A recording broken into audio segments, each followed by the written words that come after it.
Hello. Can everybody hear me? Everybody hear me in the back? Y'all good? Thumbs up? Somebody raised a glass? Ask for 10:30. Welcome, and thank y'all for being here. Y'all can continue to eat and enjoy your meal. And but before we get started, we're going to ask Hannah Harrison to start us with an opening word of prayer. All right, y'all pray with me. Dear God, thank you so much for bringing us here today together, Lord. Thank you for this year that you've given us to be prosperous and to join together, Lord, as the teams that we are. We ask that as we finish out this year, you continue to bless us in all the many ways that you do. Thank you for keeping us all safe and healthy this year, and we just ask that you continue to do that as we go into this summer. Thank you for Canyon Lake, and thank you for every sporting event that's here and every person in it, God. And we ask all this in your name. Amen.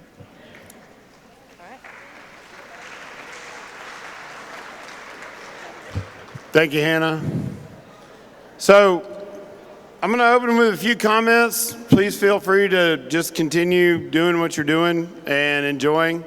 A lot of thanks to the people that put all the effort into preparing the meals, and then even more thanks for them changing location. So in case you haven't noticed, we're not at Whitewater. I want you to imagine in the background there is a scenic view and the Guadalupe River, and a big stage, which I was really excited to be on, by the way. I was going to do this big bit where I walked out with a guitar and freaked my kids out. You could freak them out by putting on some black socks and Birkenstocks and a floppy hat and zinc oxide on your nose, walk out on the beach, but now that seems to be in style, so I had to up my game a little bit, but I can't even do it because we're not even there. But we are in a great place. We're right here at home, which is where we wanted to be, and have the privilege of honoring a lot of folks. So tonight is a night of thank yous. It's a night of acknowledgments, well-deserved recognitions. Enthusiasm is encouraged. So loud outbursts are welcome. Try that. Let's try it. Somebody, where's Wyatt? There you go. That's what we're talking about. Yeah, absolutely. We do have CLB broadcasting or filming, as it were, so I would warn you that to keep whatever your outbursts are in a form that you don't mind everybody seeing for the rest of your life.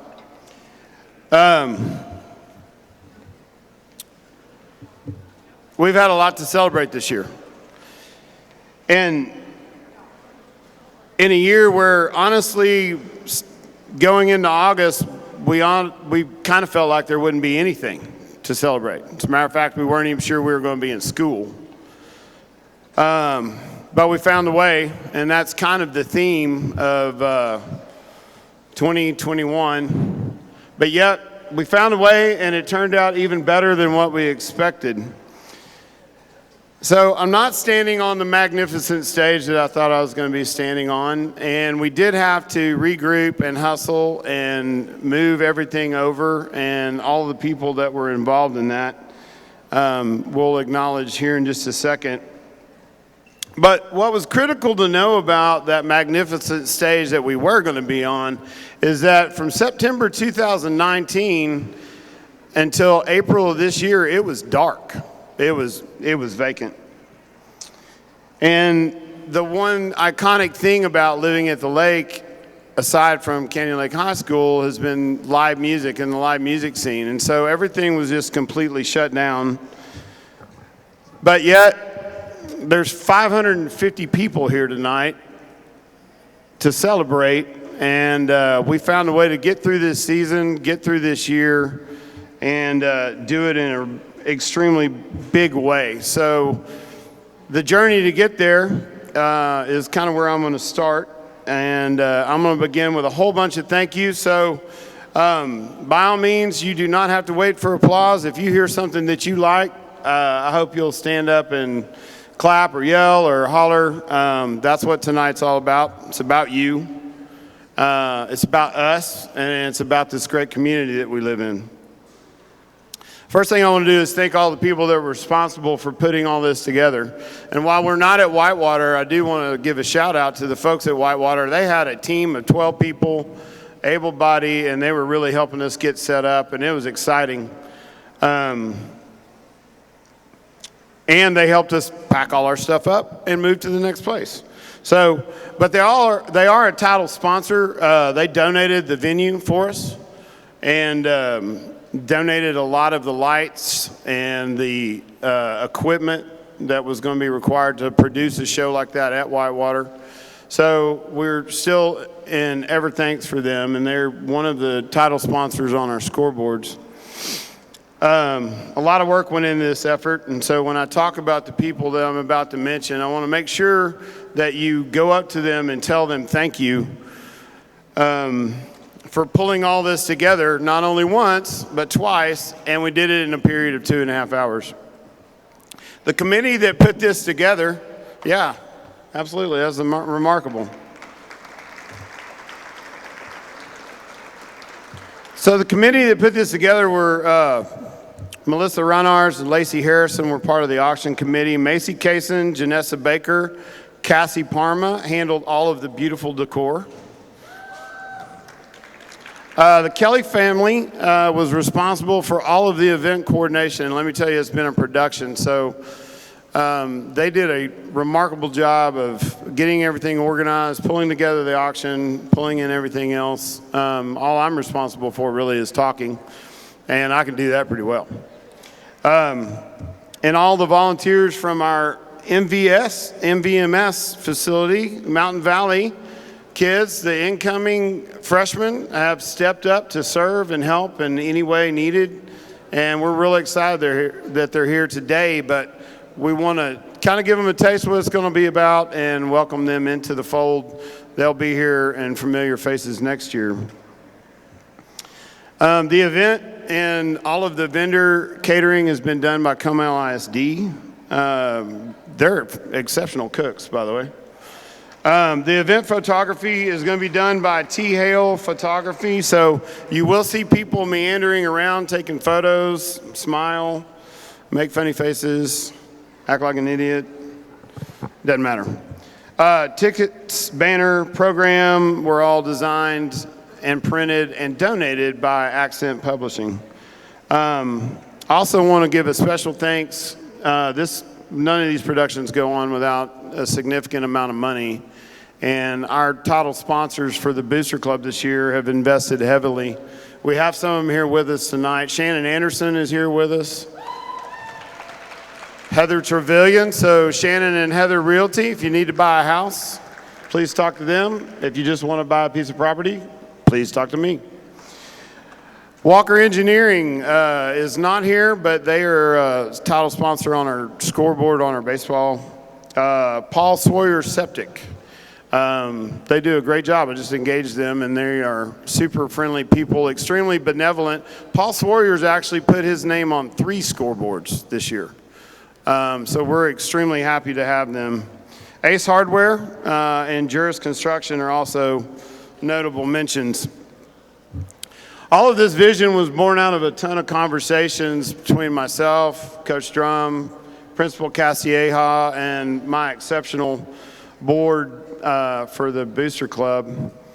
And I just wanted to talk about how great a job they've done of taking something that was just an idea back in October and bringing it to fruition tonight.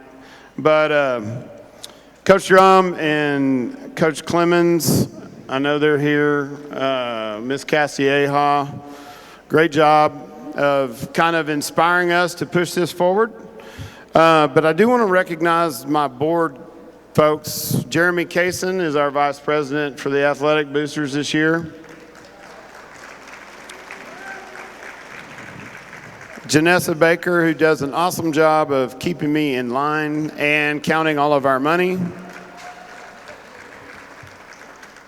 And certainly Kelly Pipkin, who keeps us all in line and makes sure that we stay on target with time. She should be up here today because I'm probably going to talk for a while. None of this vision would exist, however, without an actual season to remember. And we really don't have a purpose unless we have something to play. So I really want to talk and thank our administrators. I know Corby Wunderlich is on his way, Mandy Epley, Alex Higby, Leanna Tyler, Brian Martinez. Tonight with us is Jason York. I don't know where he is, but he's here with us, our trustee. And certainly Andrew Kim.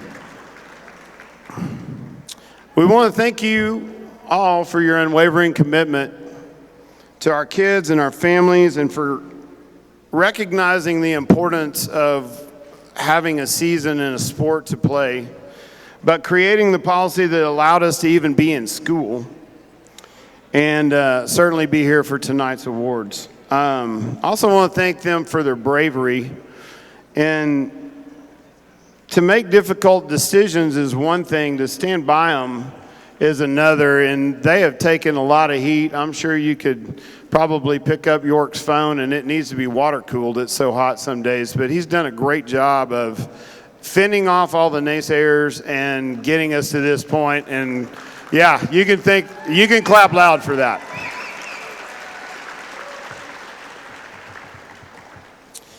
Of course, policy never converts to action. You have to have leaders that do that. And in this school and around this campus, we are surrounded with tremendous leaders. Let's just start with the principal, Christy Castilleja. There's Christy. She came in just at the right time.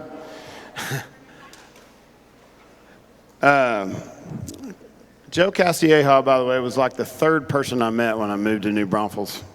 Anyway, they've been friends for a long time. Chad Bentley, I know Chad's here.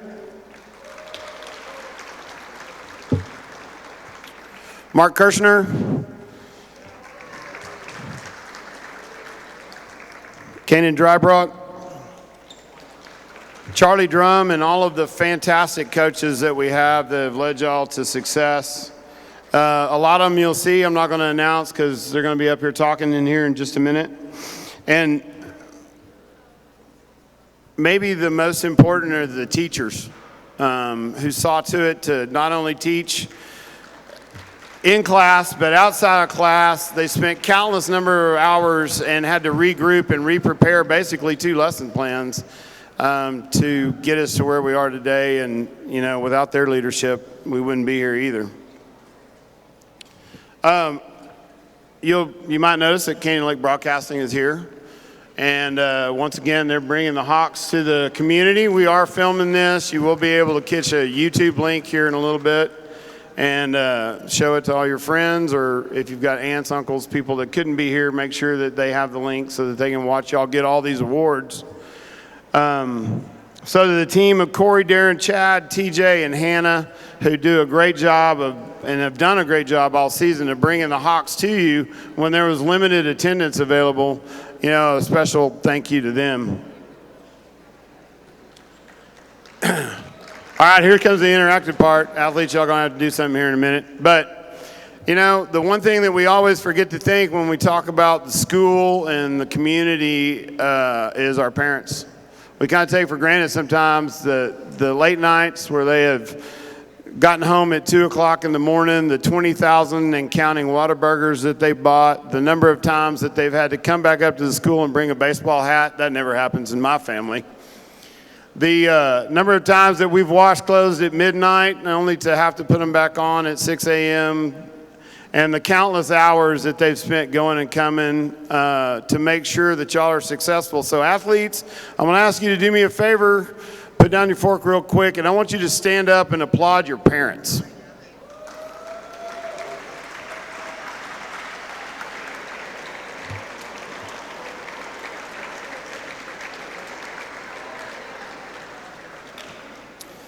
Never miss an opportunity to tell them that you love them, that you adore them, and that you appreciate what they've done for you.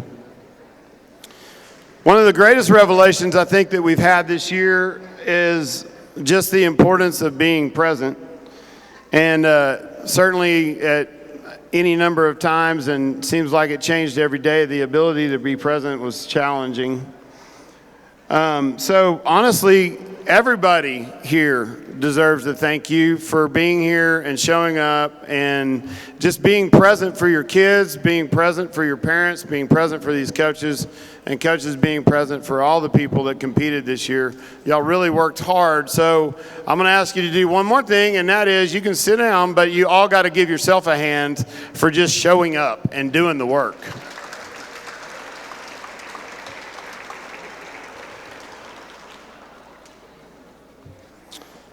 We're blessed at Canyon Lake for each and every one of you. All of you contribute heavily to that blessing. And the 550 people that are here today, we thank you for being here. But I guess to the punchline, finally, when we want to celebrate. We want to celebrate our athletes. You know, I've watched countless nights where they get in after a football game or whatever and, you know, late practice, baseball game, and they stay up late and they still find the time to do the work, do their homework. They get up early. We went through August where we were working out 6 feet apart in masks in 105-degree weather. But without complaint and without really any kind of unwavering commitment, all of our athletes have done the job, put in the work, and they find themselves here. And perhaps the reason that I'm thankful for that, I'll harken back to the first volleyball game that I saw. You know, I'll remind you that, you know, the things that we love to do around Canyon Lake and quite frankly, the things that we love to do everywhere were completely shut down. But our administration, the leaders in the school, the coaches, the teachers, the athletes' commitment got us to a point where we were able to have a season and realize this, y'all were our entire entertainment. We were reminded, thank God, that we could recenter ourselves around family, around community, around team, and all of the things that we find valuable and important. And for that, athletes, I want to thank you for what you did and stepping up and truly having a fantastic and successful year. So everybody here, give the athletes applause.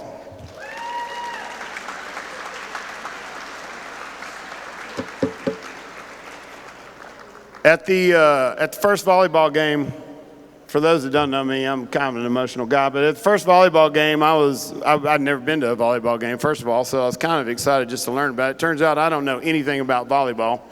I'm learning a little bit, but I did learn this. I have never seen such sheer joy in my lifetime as I did people finally being able to get on the court and compete. And not only did I see it in the parents, but I saw it in the players, I saw it in the coaches.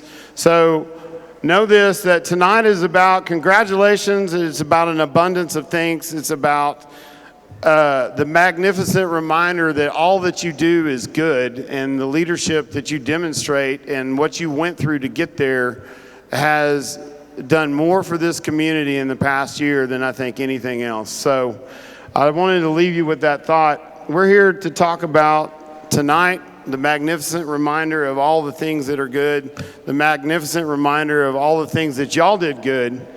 I told a group of Little League parents one night that hard work, effort, and practice builds great athletes. Great athletes build teams.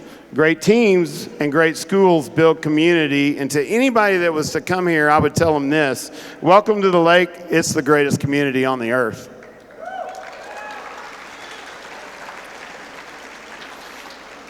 My name is LJ Anderson. On behalf of the Canyon Lake Booster Club, I want to thank you for being here and welcome to the first ever Green and Gold Athletic Banquet. I hope tonight that you find a way to celebrate in immeasurable proportion.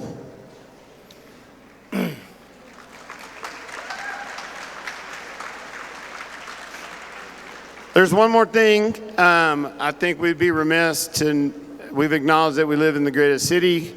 We certainly live in the greatest state, but we do also live in the greatest country on the planet.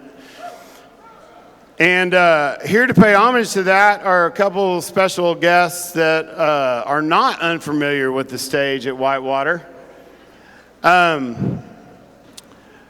Here to play the national anthem is a gentleman that is such a great musician, they should have named the guitar after him, Mr. John Carroll.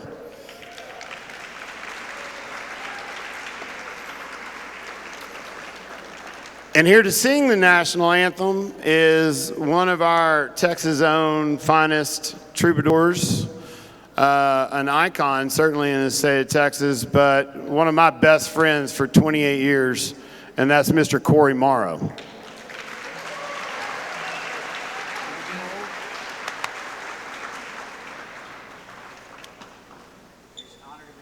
Oh, it's an honor to be here today. If y'all would all please rise. Flag's right there.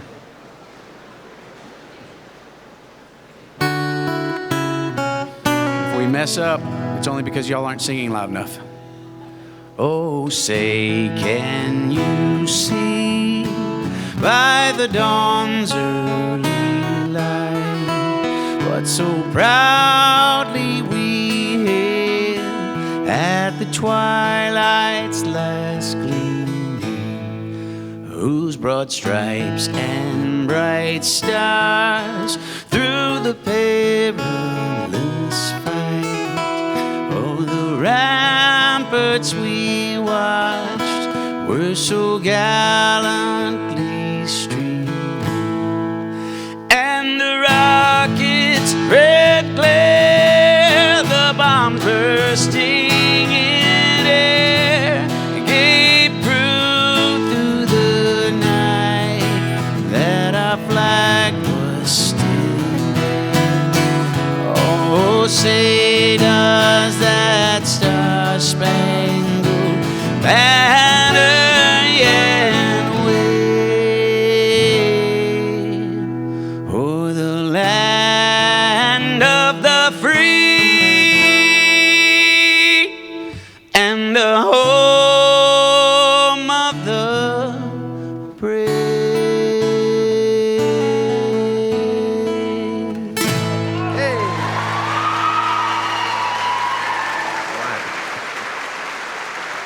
Woo! All right, we're gonna do one more. Man, it's good to see some faces. We just started playing music again over the last 30 days, and this is, y'all look good, y'all look good. Just give yourselves a round of applause because you look so good.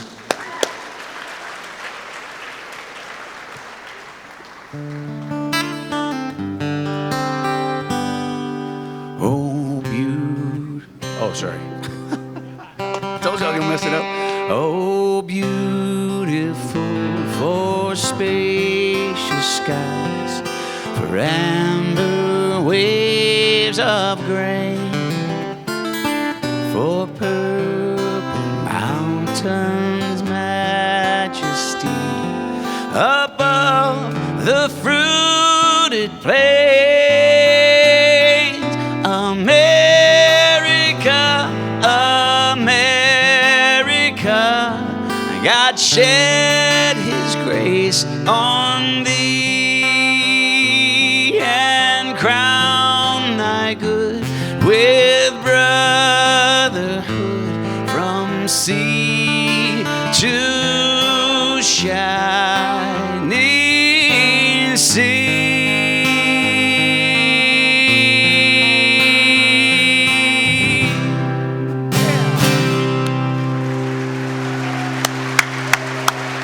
Thanks for having us, John Carroll. L.J. Anderson. Play ball.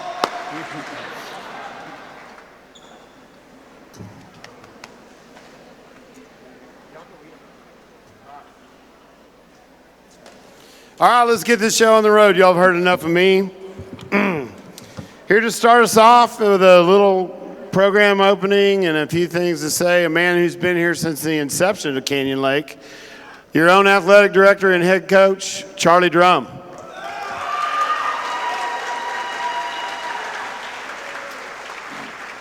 Thanks, LJ. I get to follow Corey Morrow. My God. Doing great.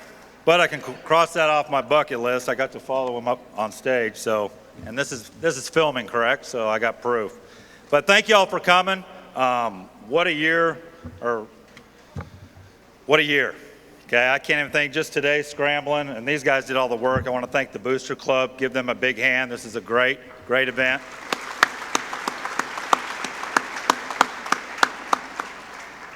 But I'm going to kind of echo what LJ was talking about up here, because a year ago from now, we didn't know if we were going to have a season, school, speed and strength camp, et cetera, et cetera. So, and I'm going to have these people stand up again. And it started all the way up from our school board, our administrators at central office, our administrators here at Canyon Lake, our teachers, our coaches, everyone here. If you don't think you live in a great school district, talking to athletic directors, head football coaches in the area, around the state, we live in a great school district. They had the perfect, and this is just my opinion, the perfect balance of not overreacting, but yet keeping our students and faculty safe. So if you are a school board member, administrator at central office, an administrator here at Canyon Lake, a teacher, or a coach here at Canyon Lake, please stand up. Yeah.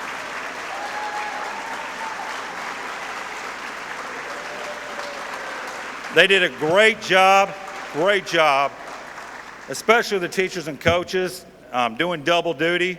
You know, being a coach in all this, every morning you wake up, you go to school, someone's not there, you're thinking, are they getting tested, et cetera, et cetera. And the same with the coaches that teach, they had double duty. They were doing it online, they were doing it that, they'd go coach. So again, give those teachers and coaches another hand.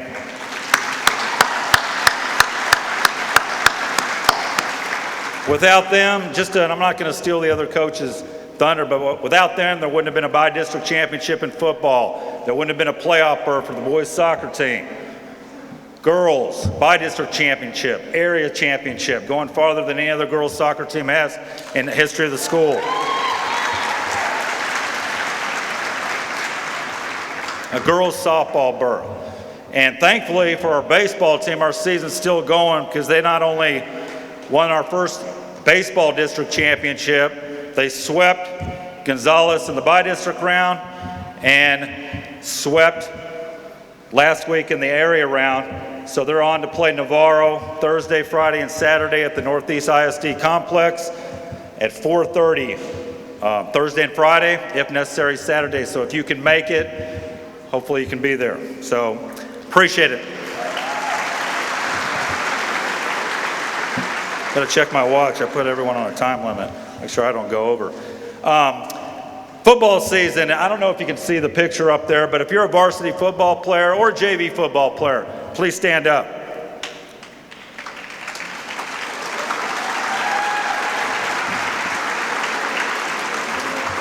Y'all stay standing. I'm gonna brag on you for a little while.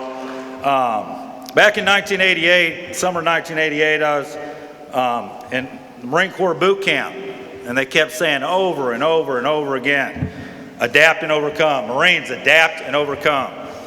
And when I think of this football team, the 2020 football team, I think the same thing. They adapted, they overcame. They had a next man up mentality, and a little story about that. Little Zoom meeting, DC meeting in our football district. You know, some schools were talking about, what are we going to do? People get COVID. What are we going to do? What are we going to do? Or what are we going to do if we have these guys quarantined? And my answer was, with a couple other coaches, it's next man up. And that's how our kids were. We went through, it seemed like every week, the first 5 or 6 weeks leading up to district, guys had to switch positions, moving up guys from JV, guys moving from offense to defense, from defensive to offense. And they did it unselfishly, and they were truly a team. So give them a hand.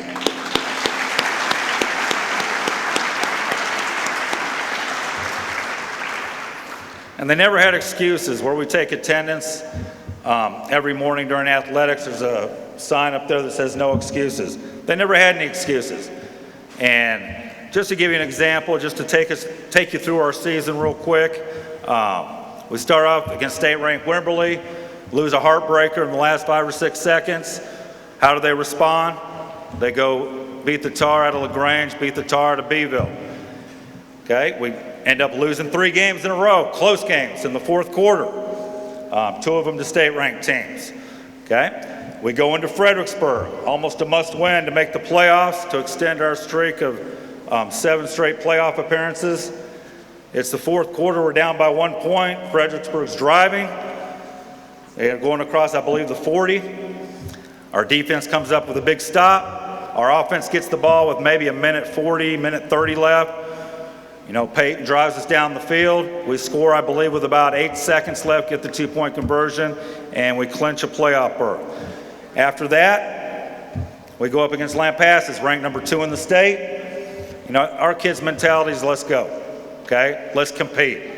So we ended up losing that game, you know, by inches, by 6 points. But how do we respond? The next week we go and beat Burnett. Burnett plays their tails off in the first half. We dominate the second half. On to the first round of the playoffs. We've lost our last 2 years, the first round of the bi-district round.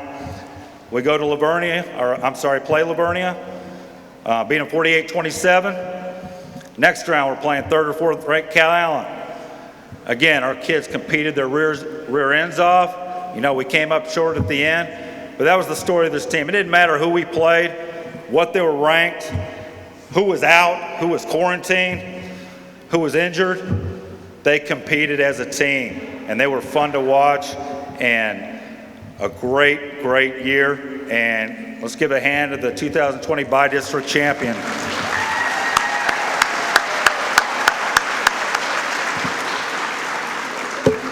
All right, y'all can have a seat. And now, real quick, we're going to do something different since we have all the sports. Instead of everyone coming up to get the certificates, your certificates will be back in the back table by the coaches over there. You can get them at the conclusion of the banquet. But we're going to start off with our all-district selections. If you don't know how these work, we nominate players. We're not able to vote for them. And going into the all-district meeting, you know, we had one of the top districts in the state. You know, you're a little weary. You know, we finished 3rd place, LBJ and Lampasas, but it was awesome to see the respect the other coaches in our district had for our kids. So I'll start off with the honorable mention. Honorable mention received votes, but just not enough to get second team. But our honorable mention, go ahead and stand up, and if you can hold your applause for these guys. Shane Moss, running back, stand up. Jesse Horner, running back. Daniel Garcia, offensive line. Tyler Atencio, offensive line. Derek Vietrick, linebacker. Give those guys a hand.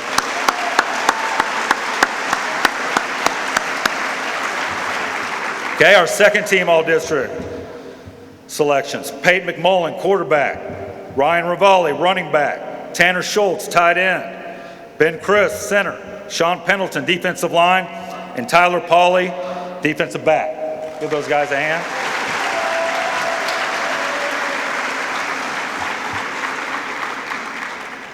And our first team all-district selections. Eric Teutsch, offensive line.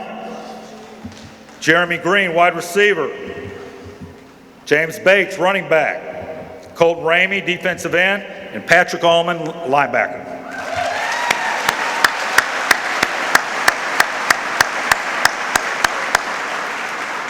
Okay, y'all can have a seat. Next, the academic all-district. This is a record for us. Over half our team qualified. To qualify, you had to have a cumulative average of 90 or better, your first semester grades. We had 21 out of 38 make that, so that's an outstanding achievement. They realize the student comes first with the student athlete. But go ahead and stand up, and we'll hold our applause to all 21 of them. Hopefully they're here. Patrick Allman, Jonathan Alvarado, y'all stand up.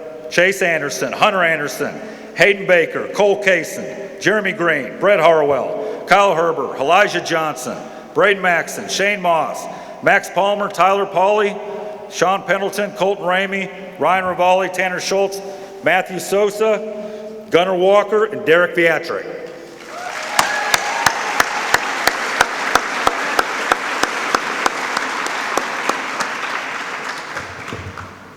All right, the next is Academic All-State. This is for seniors that have maintained a 90 or better cumulative GPA through their first 3.5 years. And there's 3 levels. There's honorable mention, second team, there's a first team, and then there's an elite, which is like a super team, I guess.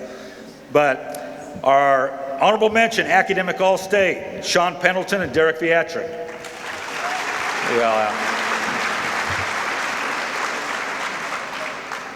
Second team, Patrick Allman, Ben Crisp.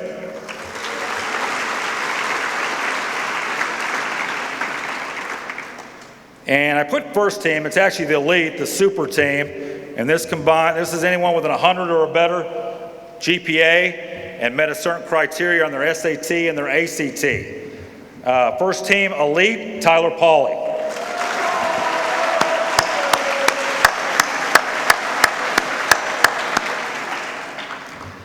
And our last awards, some individual awards. First, our team offensive MVP this year.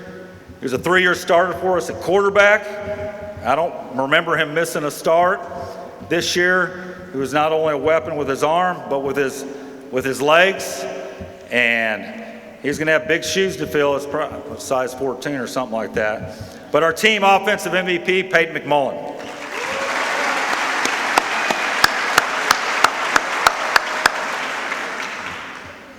Our team defensive MVP played defensive end for us, had over 70 tackles, and the most amazing stat, this individual, almost half of them were tackles for loss. Those of y'all don't know, not only a sack, but tackle behind the line of scrimmage. But he was a unanimous first team all-district selection. Our team defensive MVP, Colt Raymond.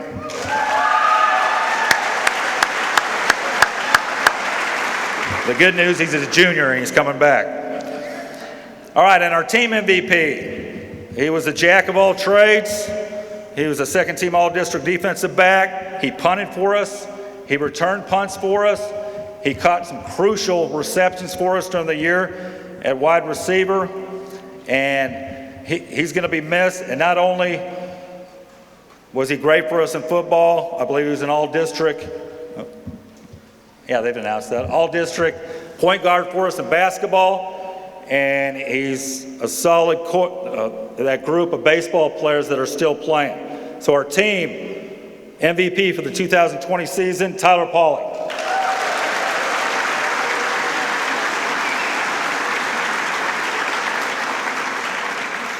All right, and lastly, I'd like all the seniors to stand up that are here. Seniors. Hey, I just want to thank y'all. Just the way you faced adversity, all right? You looked it right in the eye. You know, you were looking at not playing your senior year. Some of y'all were quarantined. Some of y'all got infected. Some of y'all got injured. But you looked adversity in the face and basically punched it in the nose. What a great way to model for your younger teammates. Not only for them, the entire school and the community. I appreciate your effort, and God, you're going to face adversity in the next chapter of your life. Just think back to this year and do the same dang thing, and the sky will be the limit. So we'll miss y'all. Thank you.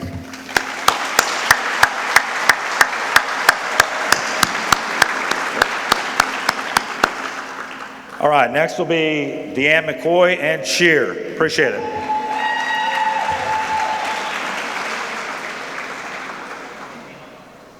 All right, so how are we doing on time? Was that 10 minutes-ish? I don't know. Everyone doesn't think that I'll be able to stick to the 10-minute time frame, but I'm going to do my best. So I do want to thank the Athletic Booster for hosting this event. This took a lot of feedback, a lot of pressure off of us and our booster club, and it's been great to have all of us together in one venue one last time, so I'm so thankful for that. I do want to mention that, you know, in case people didn't know, we were the first team at Canyon Lake High School to be quarantined this year, and it was really a very emotional situation for us because we didn't know what that meant. And you would have thought that they had just cut us off at the knees and told us that our season was over and we would no longer be able to do anything for the rest of the year. People were crying, people were mad, it was crazy, but we persevered and we made it through it, and thank heavens. I do also want to acknowledge that we probably have had the most COVID positive tests on in this entire school. And we do wear masks, and I don't know how that happened, but we have, and we probably have the most vaccinated people now. So, way to go, girls. That was a great honor. I love that. Leading the district in a quarantine. I'm talking about Canyon and Smithson Valley. It was awesome. We really did have to figure out what this year was going to look like, and as we went along, it was just really day by day. But in the end, we really did have people that really stood up and rose to the occasion, and they really did prove their place on this team, and they really did come together whenever it mattered. And I do want to recognize those individuals in just a moment. But one thing that I was really proud of is that, yes, we do live, as LJ said earlier, in the greatest state in this union, and we were able to compete in our state UIL championship, and our district was so phenomenal in letting us go spend overnight and compete at our national championship in Dallas. And we were able to take home 2 state titles in crowd leading and in band chant, which has not been done before. So congratulations, girls, on that. And you are sitting in the cafeteria, you're sitting in our practice place. This is where we move the tables every single day and roll out 9 mats most of the time, sometimes 4. So you're sitting where we practice. And so when you look up on the wall, you see a lot of things up there. And we're super, super proud of those 2021 national championships for small varsity game day and for performance game day. And that has never been done here before. And in a year where it was so uncertain, they really did persevere and they really did rise to the occasion, and they brought home state and national championships. So I want to thank them all for that, and way to go out strong. So when I call your name, would you please stand? I do want to recognize all of the young ladies and our one very lovely, I love him so much, young man who has made this team so special this year. They are unforgettable. So when I call your name, please stand. I will start off with our freshmen, and yes, we do have freshmen on this varsity team. I wouldn't have it any other way, and I think it's a great way to really immerse them feet first in a lot of the crazy that we call cheer.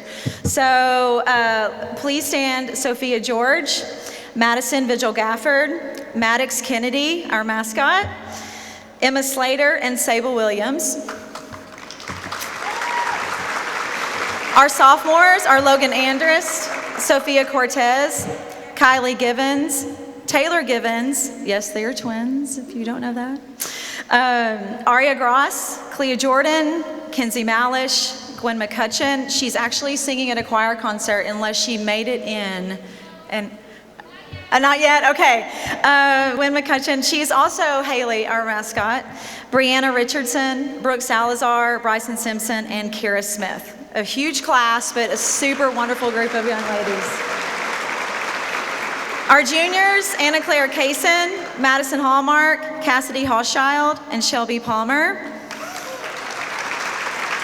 And our seniors, who are unlike any other senior class I have really ever known, Landry Brown, Danielle Carty, Emma Coffey, Natalie McCoy, and Kat Royer. Thank you. Thank you, girls. You can be seated. I do want to recognize also our TGCA award recipients. TGCA is the Texas Girls Coaches Association, and we are UIL, and there is a spirit division for that association. And when I say that the cheer coaches for TGCA are crazy, we are crazy. And every year it's a fight to the death to see who's going to have people represented at TGCA for their program. And I do want to recognize that Academic All-State went to all 5 seniors, and this award can only be given to seniors. And it's like Coach Drum said, 3.5 years. They have to maintain a 94 cumulative GPA or higher. And those seniors, again, are Landry, Danielle, Emma, Natalie, and Kat. It's Academic All-State for TGCA.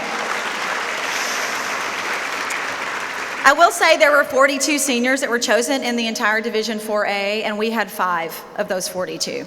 So I'm pretty proud of them. So they're smart and they're good at their job. Okay, so TGCA All-State. I do want to preface this by just letting you guys know that each school is allowed up to 5 members that is selected for TGCA All-State. Some schools don't have anyone that's selected. This year, CLHS had 5 cheerleaders out of 50 total in Division 4A that were selected for All-State, and we represented 10% of that total for the state of Texas. So that's a really great spot to be in, and I want to congratulate those winners, and they are Landry Brown, Natalie McCoy, and they don't know this, they have no idea, Kat Royer, Cassidy Hochschild, and Logan Andrist.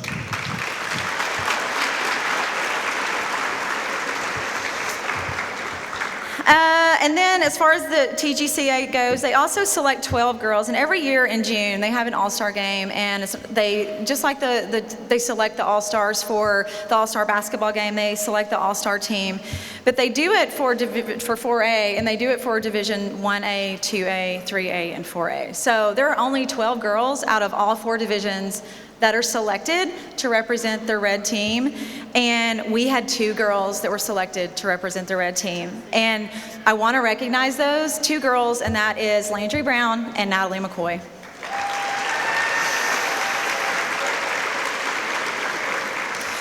And I will say subsequently that their outstanding academic achievement, their skill ability, their involvement in many other leadership roles, as well as their volunteerism, landed them also both on the TGCA All Legacy team for 2021. So congratulations. And finally, moving on. So we do things a little bit different. I really do like to have the girls have a say in the way things go in our organization. And at the end of the year, each person gets an opportunity to vote for our end of the year awards, who they think really represented this particular award the best. And the first award that I want to recognize them for is Newcomer of the Year. And this award does go to anyone that is new to our team. It's not grade specific. This is someone who came into our program and contributed from the beginning of our season until the end. This person is coachable, a team player, and truly valued teammate. We had so many new members that are deserving of this award. However, it can only go to one person, and this year's awards recipient is Sable Williams.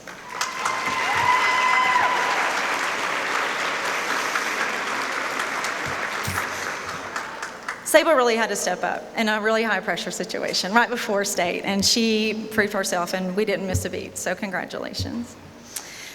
Hawk Pride Award. So this award is also one that goes to someone on the team who truly emulates authentic school spirit and program pride. This award is not grade specific and can go to any member of the program. This is someone who has pride in what she does, and it shows throughout her actions. She has a tremendous amount of school spirit and should be the person you want to have next to you on the sideline or in any other program capacity. And this year's award recipient goes to Natalie McCoy.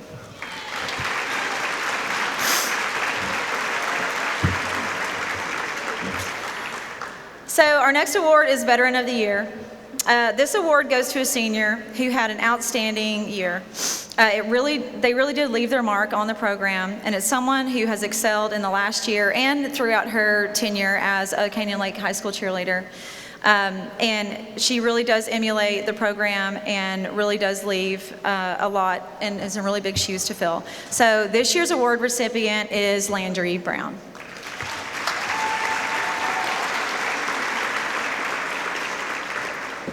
So one award that the girls don't know about, nobody knows about except myself, maybe my husband. I wanted to really recognize someone, and this is the Coach's Choice Award, and it's really an award in leadership. And this is someone that I personally want to recognize for their continuous contribution to our program over the last 4 years. Even though she did not have an official officer position, she has been a leader and a mentor in so many ways. She has dealt with more adversity than anyone her age should have to deal with this year, but has always found a way to keep her head up and focus on what she could control. And that person is Emma Coffey. Where to?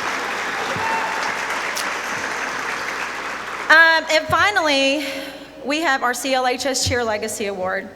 This award goes to a senior who created and is leaving her legacy for years to come. She is someone who, when you think of Canyon Lake cheerleading, you think of her. She embodies the true spirit of a cheerleader, and it does show. This is someone that you should all be proud of and proud to represent CLHS Cheer. And this year's award recipient, and it was very unanimous, she happens to be my daughter, Natalie McCoy. Thank you.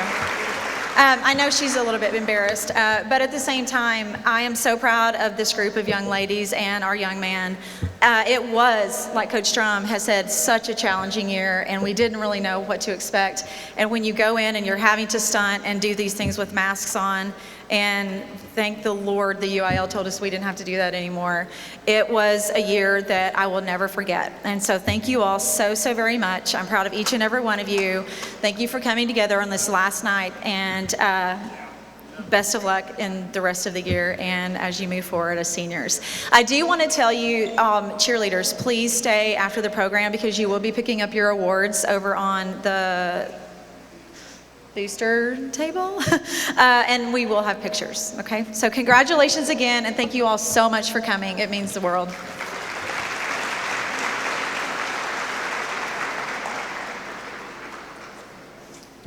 So I'm gonna make a couple of announcements, but most importantly, if you're following an item on the auction, that auction's gonna close at 7. So if you're gonna buy something, you need to get on it. I know Chris Malish really wants people to step in front of him because he's been bidding up everything over there. So if you wanna get it from Chris and not him take everything home, you might as well start bidding. Next up to speak is going to be our volleyball coach, the wonderful and charming and very excited Kim Clemens.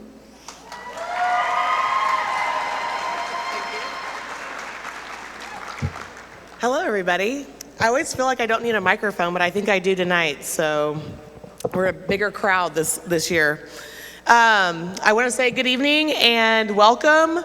And Chapman, where are you? You got the timer going? Yes, I know. When you play the music back there, that means that's my cue to get off stage. Got it. All right. So I would like to start off by saying thank you to everyone for your support in the Canyon Lake Volleyball program and all of our programs.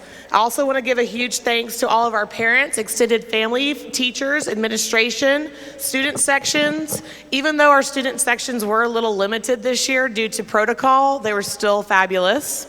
And excited for this opportunity tonight because it is an honor for our wonderful and talented athletes to get a chance to recap on their season. So excited to have this and be here tonight. I also wanted to give a couple of special thanks to Lisa Verana, our athletic secretary. She does a great, yes, give another little, yeah, she's awesome.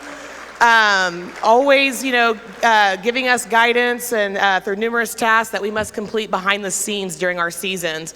If Coach Pena is here, I see him, please stand up. And Coach E, I want to give them a round of applause. They are our trainers, our athletic trainers. And, they do a great job day in and day out with our athletes, keeping track of them, getting them back healthy and onto the court or onto the field. So we really appreciate what they do for us here on campus. I also want to give a shout out to Canyon Lake First Baptist Church. Every two-a-days, they are so gracious and bring fruit and Gatorade. The girls get done with practice. Yes. The girls get done with practice. It's August, it's hot outside. We've been running miles, doing some bleachers, getting some agilities in. And when they come in and they see that Gatorade and snacks, they're really excited and appreciative of that. So thank you, First Baptist Church. I also want to give a shout out to Jeff Strassner, the voice of the Hawks. He's our point Hawks at our games. And I want to give a shout out to Don Holmes, CL Broadcasting, and the Hawk Network for live streaming our matches this year and all games this year. So thank you. All right, I got 3 more shout outs. Team Moms, thank you. Thank you, Team Moms, for all your communicating and organizing goodie bags and all that stuff that's important behind the scenes stuff that us coaches sometimes don't have, time to organize. So we really appreciate those things, and I know the girls do too. And my managers, Veronica Mejia, Faith Segrist, Savannah Mercer, and freshman Ava Wright. Appreciate you guys for, doing all the running errands and doing tasks behind the scenes too for our volleyball program. It's really important to have those managers alongside us coaches. And then lastly, to my assistants, Coach Malone and Coach Carter, thank you. Appreciate you for putting up with me, number one, and two, loving our girls and taking care of them and coaching them up. So, all right. One more shout out, Athletic Booster Club. Thank you also for, especially tonight. This event is amazing, and I'm excited that we chose to do it this way and get to see everybody. And also for supplying meal money to our girls throughout the season, so thank you.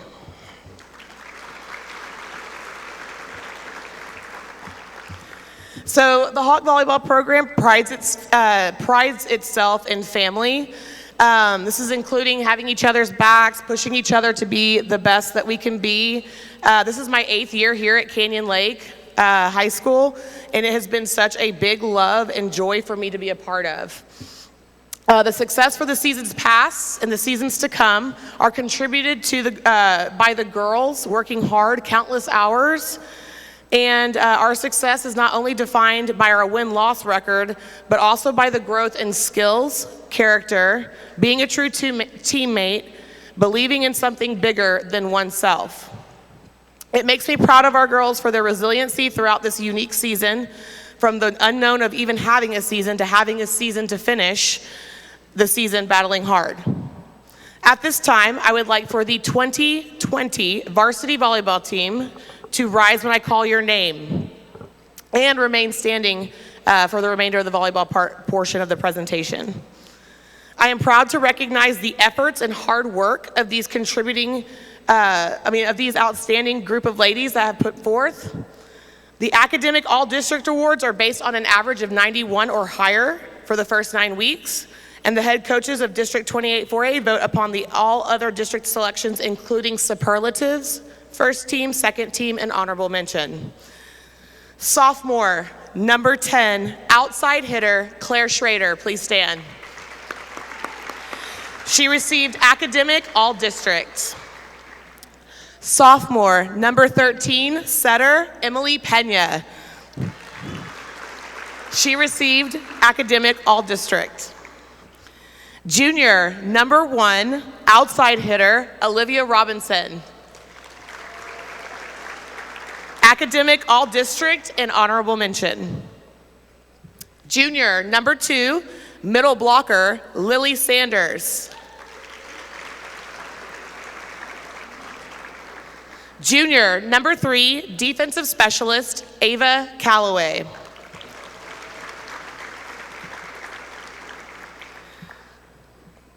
Junior, number 4, setter, Hannah Harrison.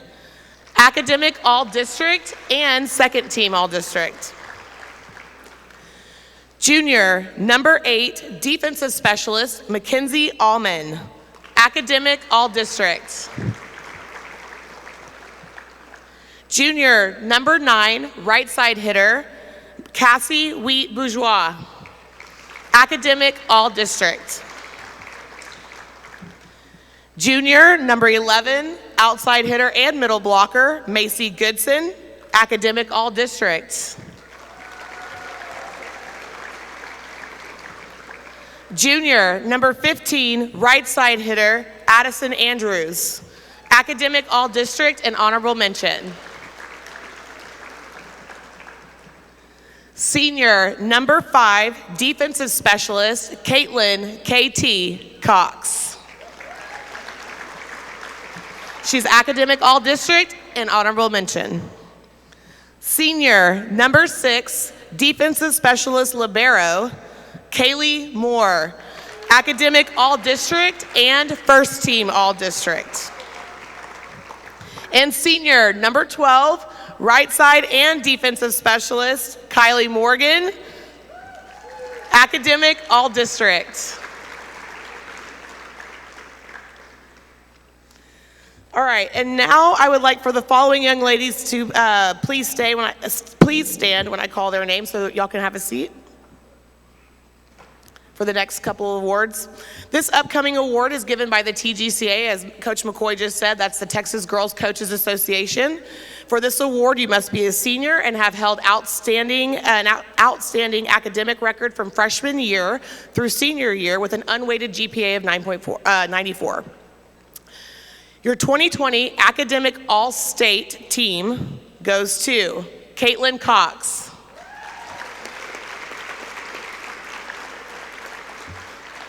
Kaylee Moore, and Kylie Morgan. Congratulations, ladies. Lastly, we have our team awards. These are voted on by their teammates and coaches. We base these nominations off work ethic, leadership, and motivation. Heart Award goes to 2 players who are constantly cheering, loud, positive energy all the time, can kind of break the ice when it needs to be. Definitely puts a smile on your face as soon as they walk in. No matter what, they always have their teammates back, always. And that goes to Cassie Wheat-Bourgeois and Mackenzie Allman. Please stand.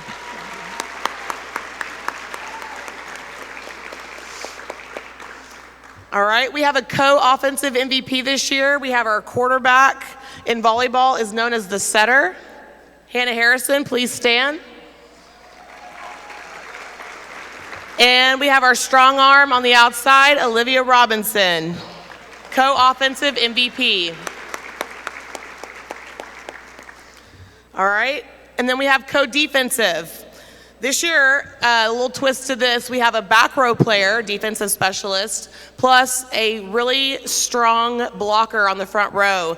So co-defensive MVP goes to Caitlin Cox and Addison Andrews.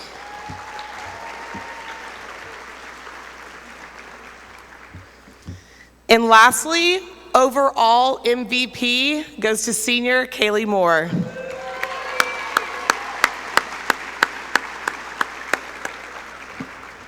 All right, I want everybody to give the 2020 volleyball team a round of applause.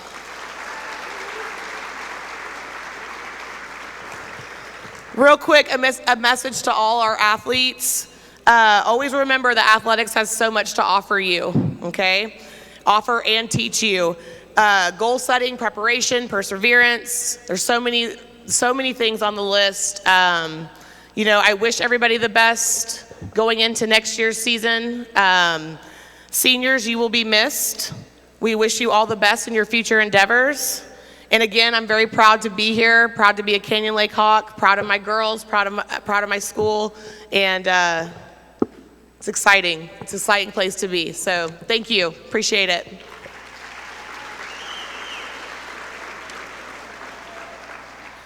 All right, so we have a new member to Canyon Lake on our coaching staff this year, Cody Schroeder. Where's he at? Is he coming up here?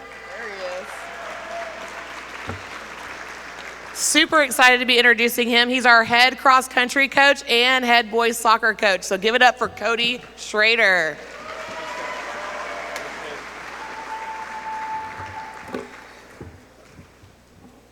There's been a number of groups that have come up and talked and said thank you to a number of different groups, and I'm sure I'm going to forget, but I got a few that I do want to. Hey, do I introduce the next person? All right. There are a few that I do want to make sure I say thank you to here in a few minutes. But what a tremendous evening to be able to be here. Especially, like Mr. Anderson said earlier, in a very strange year. And I experienced a 4-hour move south to the hill country. On the way down here, something else that Mr. Anderson mentioned is the Canyon Lake community. On the way down here, I texted Coach Drum. I'm pulling a Jeep behind a U-Haul, and I don't know how I'm going to unload 2 U-Hauls, plus one that's already waiting at the house. And he put out a message, and 4 football players showed up that day to help me unload those trucks. And I'm not going to call them out necessarily, but I've told them a number of times, thank you very much for that welcoming that you gave me and my family that first night. We appreciate that. As I moved down here and got going at Canyon Lake, you always wonder how much difference can there be? How much difference is there going to be? I've spent 26 years in education, coaching and teaching, and nothing is different. Kids are kids, and I didn't know how everything was going to work when I got down here. The whole community, the staff, the coaches, anytime I had a question, I was well taken care of. But I do have a few people I want to make sure that I say thank you to for giving me the opportunity to move to the Hill Country and Canyon Lake High School. Ms. Christy Casilleja, thank you. Go Ponies. The second person is Coach Charlie Drum. Thank you for that opportunity. All the parents that, I'm going to get to my cross-country stuff here in just a second. All the parents that are sitting here right now, I know we're worried about how much time is this thing going to take and how many people are going to stay on their schedule and what time are we going to get out of here. There's not many opportunities that we get to bring our kids together, whether we're parents. I happen to be a parent and a coach and a teacher at Canyon Lake. And you don't get many chances to get this many people together in one place, in one night, for one moment, to celebrate the greatness of our young people. So for all the student athletes in this room and your parents, you deserve to be celebrated, and that's why we're here tonight. So if it takes us a while to get through it, please just give us that opportunity because we're celebrating you and your child. A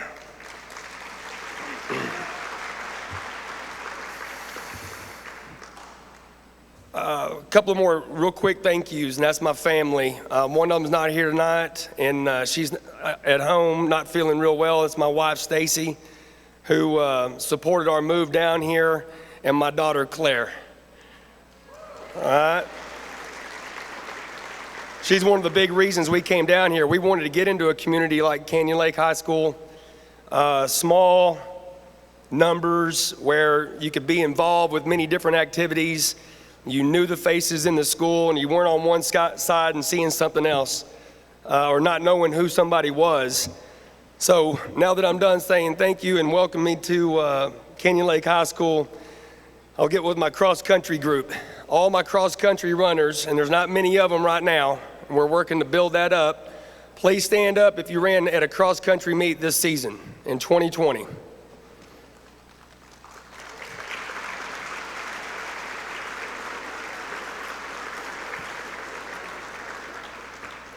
I may be missing somebody, but I think I've got two standing, and I won't make y'all stand up very long.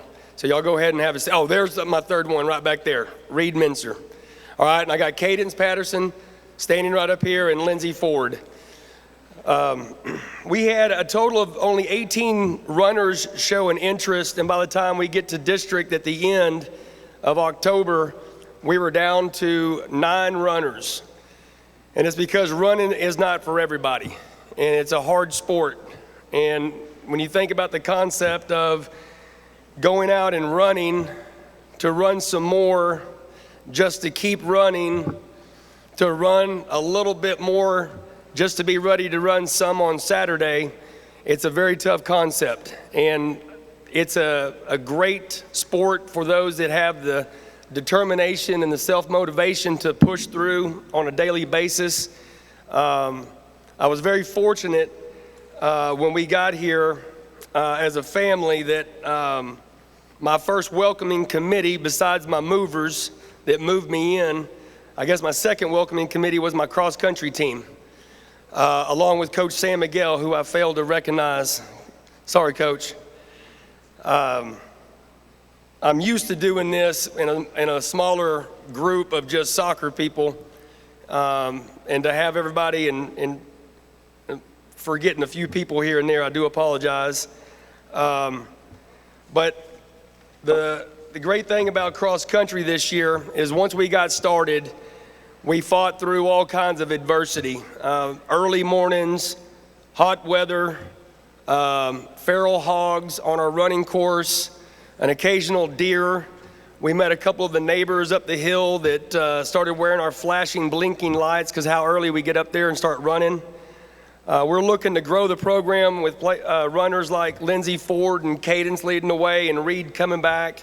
We lost 3 of our better runners, but we've had a great time getting to know each other. We're looking forward to working together, working this summer, getting ready a little bit earlier than we did last year. But the 6 a.m. practices are coming soon. We'll be back out there. And we want to recognize that we had a number of all-academic, all-district individuals. I'm going to call them out right now.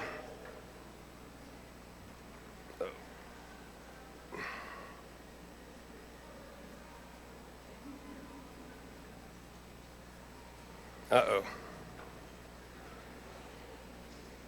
Here we go. Academic All-District, Lindsey Ford. 2 sisters that moved off to South Dakota, Autumn and Shelby Westinghouse. Cadence Patterson. Randy Selzer. All 5 of the girls that finished the season with us were named Academic All-District. On the boys' side, we had Brian Clark, Ian Morris, Kane Reyes, and Alec Villavicencio, who's not here with us today. In an individual sport like cross country, the main thing that you're looking at is advancing to regionals. There is a team championship. We're going to work towards those goals, but it's really about what you do as an individual. And our standout performer for this year has moved. Unfortunately, there was a little bit of a tragic accident at his house, and he had to move back to Copper's Cove, and we're going to miss him going into his junior year. But as a sophomore, selected as an all-district runner by virtue of qualifying for the Region 4 cross-country meet, Kane Reyes, who's not here tonight.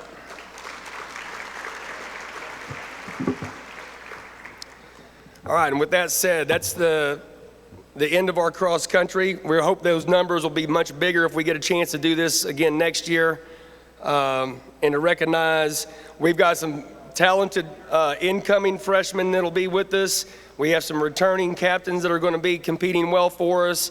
I have what I think is one of our top runners in the region until she got injured. Unfortunately, about 10 days, maybe 2 weeks before our cross-country meet. Otherwise, Cadence would have been qualifying for the regional meet.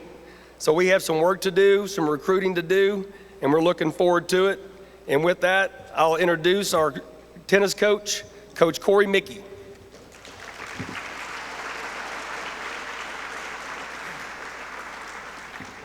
All right, thank all y'all for being here tonight. I too want to give a special thank you to the Booster Club, to Ms. Costilleja, to Coach Drum for working together to put this event together for us tonight. You know, a lot of the times the smaller programs like cross country that we just saw with Coach Schroeder and the tennis like with us, we don't have a sports banquet for our own teams. And it's really nice to have this tonight, everybody together, so some of the small programs can be recognized and our kids that have worked so hard can be recognized as well. So thank you all for that. Yeah. Yeah, you know, one thing that a lot of people always ask me about tennis, they always say, Coach, it seems like y'all play all year long. You know, y'all sure have a long season. And, you know, my response is, yeah, we do. You know, we basically start in August when it's 110 degrees out there, and we go all the way through April. You know, we just ended here just a couple of weeks ago.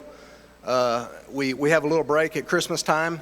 But for those of y'all who don't know, we basically, it's not just 2 seasons, it's actually 2 separate sports. We have a fall team tennis, which is a separate sport. We have non-district play, we have district play, we have playoffs that leads to an eventual state champion as a team tennis. And actually Bernie from our district made it to the state championship year and this year and got beat by Argyle. But then in the springtime, we have a separate season or a separate sport, which is individual play. So we have kids competing in either singles or doubles, whereas in team, they compete in both. And so these are all tournaments that we go to. And the kids basically plays in a double elimination tournament. And they play basically until they lose 2 matches and they're done. And this goes on as well for district play, for playoffs, and now into the state tournament, which they are in the state tournament right now. And we actually have 11 players from our district, all from 3 teams in our district that are playing in the state tournament, which is an unbelievable number. Just to say that our district is by far the toughest 4A district in the state of Texas. So our kids are competing with these schools at the very highest level. So with that said, I want to recognize, first of all, our varsity players. If y'all would, varsity players, if y'all would, stand up.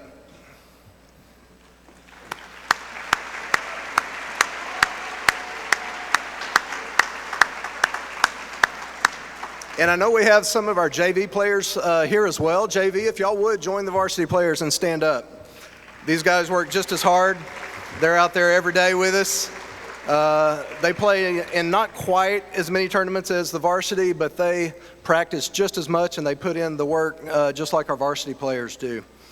And you know, a few years ago when I came, our tennis team, we had a lot of fun, you know, but honestly, we weren't really winning that much. And it takes a lot of commitment, a lot of hard work to win, and that's what these guys have done. They worked really hard, and they've improved their games, and it really shows on the court. And there's a couple of people I want to recognize individually. First of all, my 2 seniors, Gabriellara, Haley Gallagher. Go ahead and stand up. And Ella Moore. Go ahead and stand up. Just watching them. All right, thank you. These guys have been doing this now for 4 years. We appreciate your dedication. We appreciate your hard work and for representing Canyon Lake the way you're supposed to. So good job. Next, want to represent our team captains. So I do want to recognize them, and I have a certificate for y'all that I'll give you here in a little bit. 2 of the seniors that just rose. Haley, go ahead and stand, team captain. Gabriel, go ahead and stand up. And Colby Jackson, sophomore, go ahead and stand up.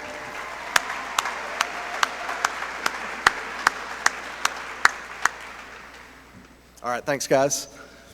Okay, I have one other award to give tonight, and it's my last award. It's the most valuable player on our team. This one sometimes is hard to decide between maybe a few players or between a couple of players, but honestly this year it was kind of easy because I had a doubles team this year that in the springtime actually went 14-2.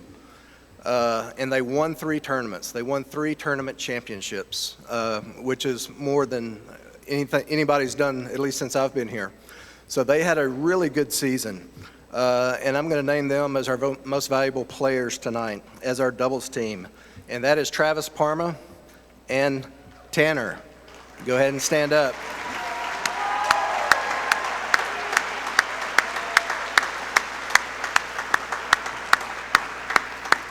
You know, these 2 guys get out there and compete hard. I like watching them play because they compete, and that's fun to watch. You know, they get out there, they might not have the best skills of everybody in the tournament there. They might not be the biggest. They're certainly not the biggest or the strongest. But those 2 guys get out there and compete, and they have fun together, and they communicate, and they just do a really good job. And they actually won 3 tournaments this year, so that was fantastic.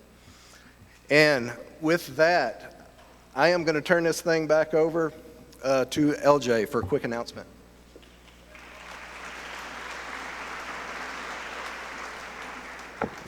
Thank y'all. The real reason I need to come up here is I left my phone.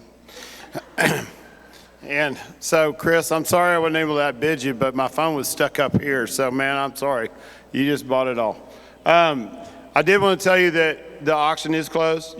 Those that believe they won should have received an email.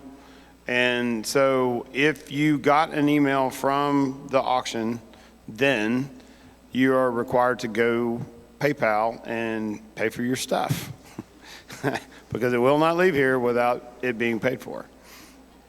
Janessa said so. She's nodding her head. adamantly. By the way, y'all all look so nice. It's nice to see everybody up here dressed up. Next on the list, and certainly a good friend of mine, Mrs. Kim Moses.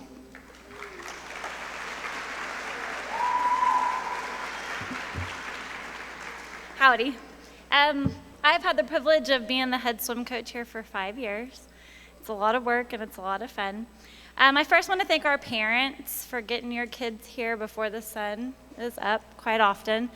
Our administrators who really helped us the day of our girls' regional swim meet. And for those of you that don't know, our bus was broken into when we were eating lunch at Jason's Deli and literally everything was stolen. So I called Kim Clemens, and she got on the ball and helped us to get everything that we needed. I'm talking swimsuits, goggles, caps. We walked into the pool with literally nothing and competed and did really well. So thank you, administration, for helping us with all of that.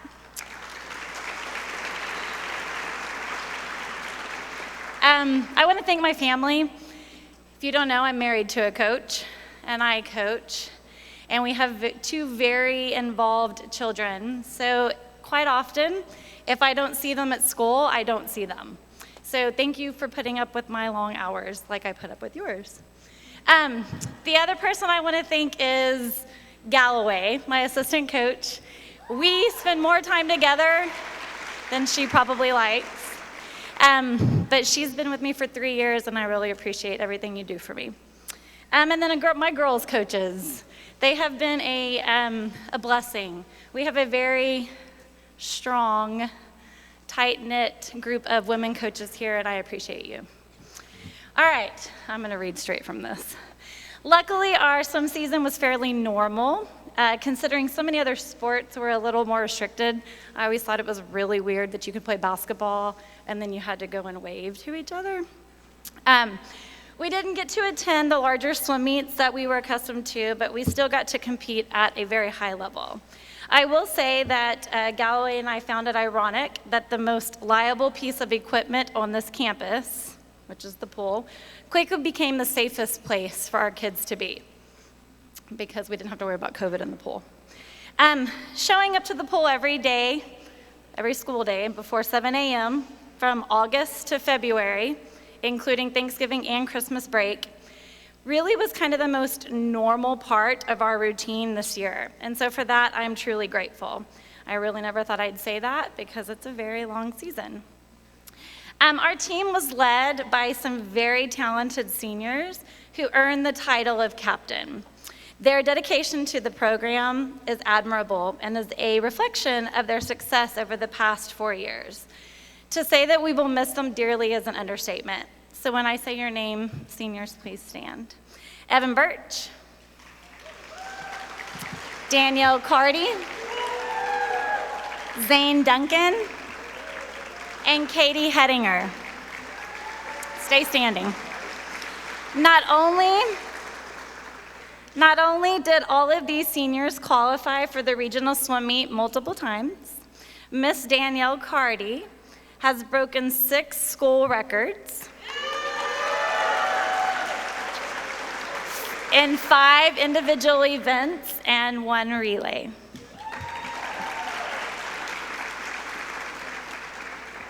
All right, our other district swim team members are Austin Alvarez, who's a regional qualifier, Carlisle Cooley, who is a regional qualifier, Noe Coronado, regional qualifier, Sophia Hamilton, Cody Jones, regional qualifier, Callie Christiniak, regional qualifier and breaker of 2 school records,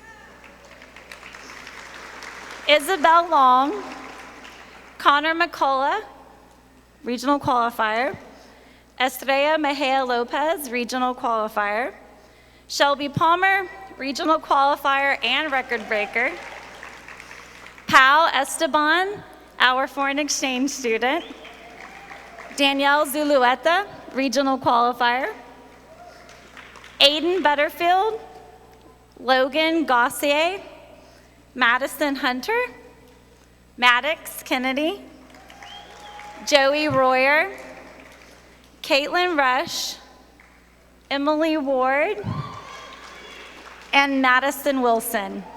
You could give these kiddos a round of applause. Thank you, guys. In case you don't know, swimming is an interesting sport for high school. It hasn't always been a high school sport, but when we compete, we don't compete in a 4A district. We get to compete with 5A and under. So on our district this year, we had to compete against Alamo Heights. We have competed against the Bernie schools. So we have a unique advantage here. Not only we're a 4A school with our own pool, we get to compete against the best of the best in the San Antonio area. So congratulations to this amazing group of athletes. Coach Galloway and I are very proud of the fact that you showed up and you did the work. I think Coach Chapman's next.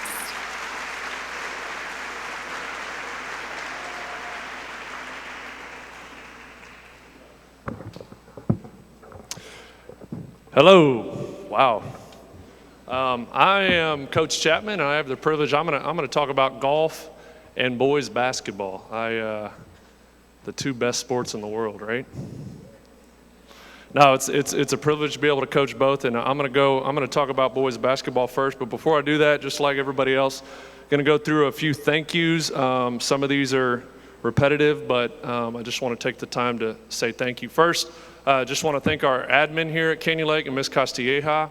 She's been very supportive. She's always supportive of athletics, and it's really, really important as a coach and as an athlete to have a principal that supports athletics. My dad was a principal for 30 years.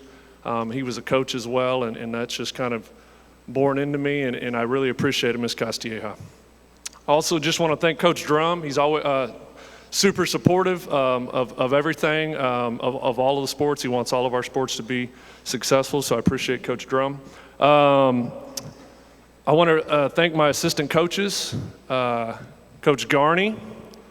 Stand up, Coach Garney. Coach Garney has a budding music career, so High Desert Queen, Spotify, Instagram, Facebook. It's like 90s grunge rock, so if you like that stuff, he will be, the band's getting back together after COVID, so they'll be back on tour. They got a big show playing at the Texas Ski Ranch in August, so I just want to plug Coach Garney right there. Let's give it up for Coach Garney. And then Coach Almanza, he's been with us for a while, but I just want to thank those two gentlemen and just all the support they give me and just the help, and it's awesome to be able to coach with guys that you call your friends. So I really appreciate those guys. And then a couple other ones, big ones. My wife, she was not here able to make it tonight, but just in case she asks any of you, I thanked her. Okay, help me out with that. And then the Booster Club and Coach Burleson, I'm gonna let him talk a little bit more about our awesome scores table. But I appreciate the Booster Club for putting this on. This is an awesome event. Like I said, my dad was a longtime principal and a coach, so I grew up coming to events like this. So it's just awesome to get our community together, and I think this is very important for our community.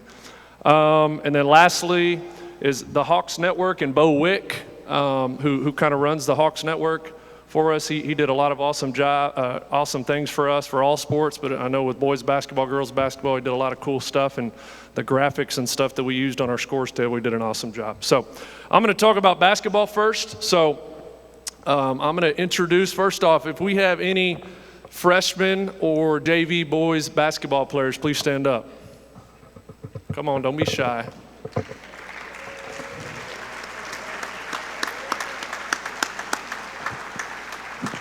Thank you, gentlemen. And I'm gonna just go through and call out, and those of basketball players who are here, I'm gonna call out the varsity guys. But like others have said, it was a challenging year. It was, with COVID and stuff, it was certainly a year that we will not forget. It was a challenge, but looking back on it, we had a lot of fun. I had a lot of fun, and I will look back on it with very fond memories, and I'll talk about a few other things here as we get down to some individual guys. But our varsity 2020-21 varsity players, number 0, these are our sophomores. Number 0, Adrian Duque. Number 14, Andrew Villarreal. And if you're here, stand up, please. Number 25, Hunter Anderson. Number 30, Ty Sellers. Number 32, Elijah Johnson.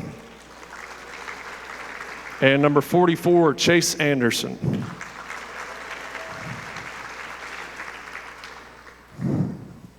And then we have our lone junior on the squad this year, number 4, Mikey Carizales.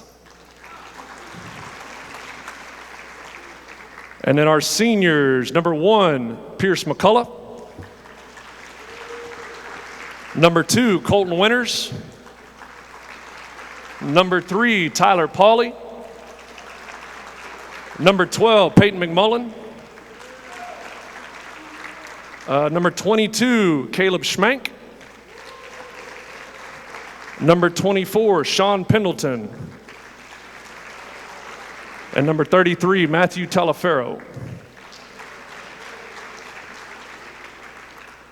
So I'm gonna honor those guys first who are academic all-district. You guys can go ahead and sit down, thank you. So academic all-district, District 28, 4A, Tyler Pauly. Adrian Duque. Hunter Anderson, Chase Anderson, and Andrew Villarreal. And then our academic all-state. This is the first one is TABC. This is Texas Association of Basketball Coaches, and that is Tyler Pauly.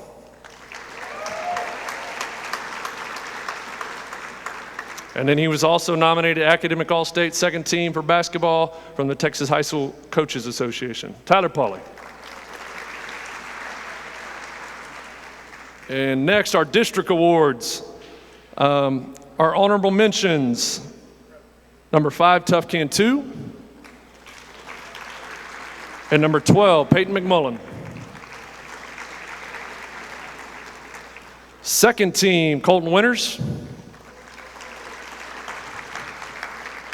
And then first team, Tyler Pauly.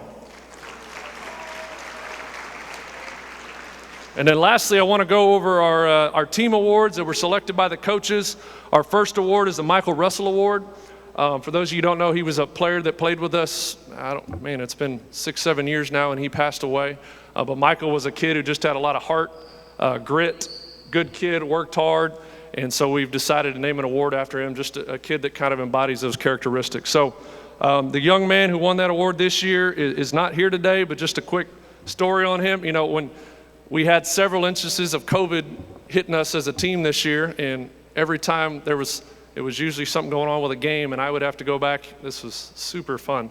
I'd have to go back and watch game film and basically close contact chart and track everybody for a game, which took about 3 hours or maybe a little bit more. So we had one Tough actually tested positive for COVID, so I had to go back through and just check close contact to see if the rest of us were going to be able to stick around. And Tough, every time, he was the one guy, every time people came off the floor and went on the floor, he gave everybody on the court a high five. So we had to quarantine our whole team for a week because of Tough and just his we always talk about giving high fives. I guess we should have stopped that this year. But anyway, that's the kind of kid he was, just a great kid, hard worker. He had some tough luck this year. He was out several times with COVID and kind of missed most of the district season. But our Michael Russell Award winner, Tough Can 2.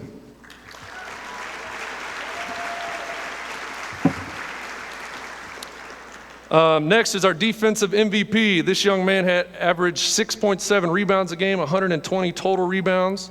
He had 25 blocks and 20 steals. And mind you, all of these stats I'm going to read out, it was in a shortened season for us. We only played 25 games this year. Normally we play about 32, 33 games. So he had a tremendous year. He did a lot of good things for us on both sides, but especially on the defensive end of the floor, and we're going to miss him. I'm going to miss watching him on Friday nights, and that's number 12, Mr. Peyton Mcmullen.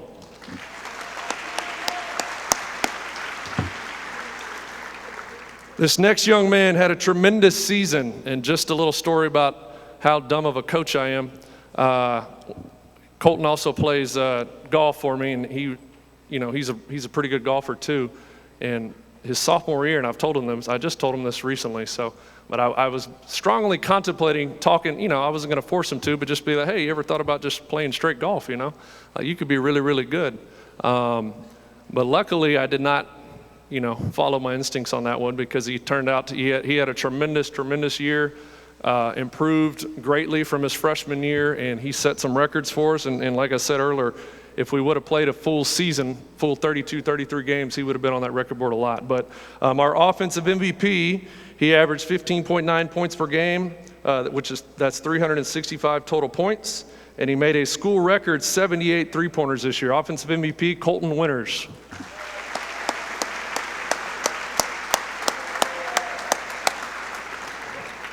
And then lastly is our MVP, and this young man, he's going to get his name called out a lot tonight, I have a feeling, or he already has. But he had a tremendous year. He had a tremendous career for us. I'm really glad that he, for whatever reason, him and his family moved to Canyon Lake, because he's been awesome, and he's still going. I look forward to keep watching the baseball team keep it going, right?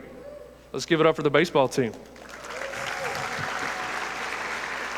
But this year he averaged 11.1 points per game, 5.3 assists per game, 4.6 rebounds per game, and he also had 37 steals on the season. So he did a lot of stuff for us. He also holds the school record for career assists with 214 career assists. Our MVP is Tyler Pauly.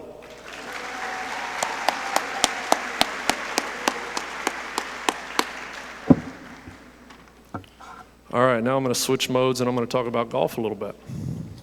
So golf, and just like Coach Mickey talked about, we have two seasons. We have a fall season and we have a spring season in golf. And for those of you who don't know, typically our golfers, not me, because I usually hide out in the clubhouse, but we play in the worst weather imaginable when we play high school golf. The most important thing that I buy is like cold weather beanies and jackets and stuff, so it's bad, especially the girls. But we had a successful season. I thought we really improved as the year went on, and when it came to district, we play, like Coach Mickey said, we play in probably the toughest district in the state in golf. We have 4 teams that are playing in the state golf tournament out of our district, so very competitive, but we played and we performed our best when we got to district. So I'm going to announce our players for the season. If you would stand up. On the boys' side, Colton Winters. Tough Can 2. Jeremiah Brooks. Dalton Bohannon. Lyndon Fisher. Tyler Barbario. Noah Miller. Mason Paananen. I hope I said that right, Mason. And Luke Moses. We got him for the last couple tournaments. And on the girls' side, we only had 3 this year. So if you are a female and you want to learn or have ever played golf, you need to come see me. You will be on the varsity right away. All right?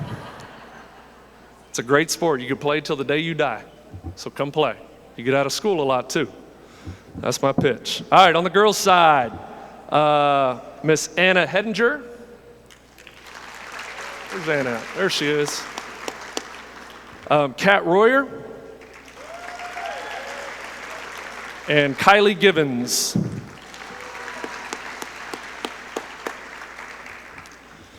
And our academic all-state, and this is from the Texas High School Coaches Association. Second team is Anna Hedinger.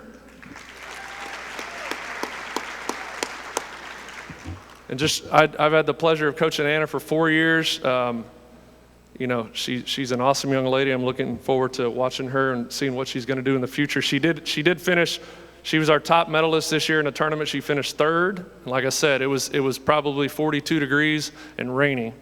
So Anna is a bad weather golfer, so kudos to her on that. I was inside. Honorable mention, Academic All-State, Kat Royer.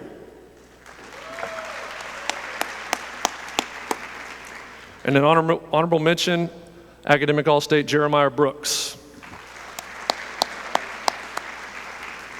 And then our Academic All-District, Anna Hedinger. Kat Royer. Jeremiah Brooks. And Tyler Barbario. And then lastly, our all-district for golf, and the way it works for golf is the top 10 finishers in the district golf tournament are first team, and then 11 through 20 are second team. So finishing second team all-district this year was Mr. Colton Winters.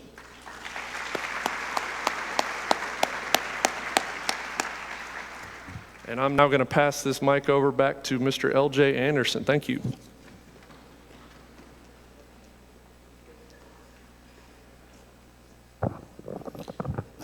That's a long way up to that mic, Coach. Couple of special recognitions that I didn't make earlier. When we were at Whitewater, I had 6 technicians, a crew of 12 people, a lighting guy, a sound guy, and a couple of other technical people that were going to be responsible for audio visual. When we got here, we had Darren. So a special thanks to Darren Lesturgeon for putting all this together at the last minute and allowing us the ability to have microphones. I know Corey appreciated it as well. Second one is our very own Hilltopper Sporter, and that's Mr. Don Holmes, who brings you the Hawks in written form, works with Corey and Darren and that crew. Always has a good article about. He travels a lot of miles and spends a lot of hours coming up here and watching sports, so we need to make sure we thank him when you see him. Lastly, I'm going to read a statement, and that's only because I don't want to screw this up, but this is extremely important. People ask me how we can get involved. One of them is you can join the boosters. Somebody asked me the other day what the boosters do. Well, the boosters did this. So if you like this, become a part and hopefully enjoy it. They did a great job. The second thing you can do is vote. Coming up in November is going to be a vote on the bond election. I'll read you the statement. As Cum ISD continues to invest in new schools to address continued enrollment and growth, it is also looking for what improvements need to be made to existing campuses, such as Canyon Lake High School. Currently, the Cum ISD Board of Trustees is in the process of developing the bond package to be presented to voters in November 2021. To date, the following projects at Canyon Lake High School have been identified as possibly being included in the bond package. Listen close to these. These are kind of interesting. A new baseball and softball practice facility, artificial turf on the baseball and softball fields, artificial turf on the football practice field, expand the stadium to a capacity of 5,000 seats, a new press box, new ticketing and new restrooms, a new dance facility, and a new agriculture barn. Folks, I can't tell you how important it is that you pay attention to what's going on with this bond. These kids, as you have seen tonight, have proven that they deserve the best of the best because we're actually getting to watch and see the best of the best right now. So when that comes up, pay attention to it, and I hope that you'll put your effort into getting down to the polls and voting for this next bond. With that, Coach Burleson.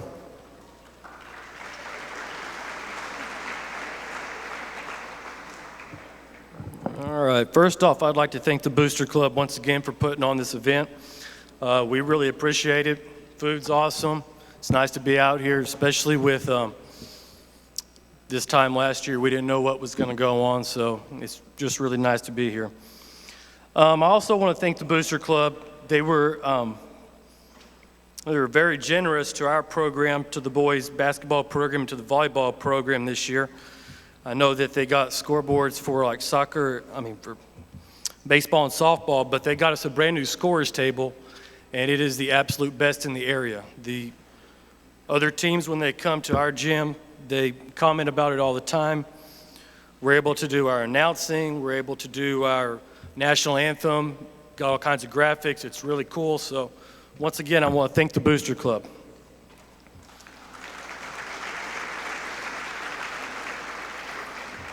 I'd like to thank our administrators, Coach Drum, Coach Clemens, for all the support that you've given us, and I want to thank Ms. Castilleja for everything that you've done for us. So thank you guys. I'd like to thank Lisa and Andre in the office for keeping me straight and making sure I'm doing what I'm supposed to be doing. I'd like to thank Coach Pena and Coach E for keeping us healthy, making sure we're doing our rank 1 right and following our COVID protocols. It was a lot of help this year, so thank you guys for all that.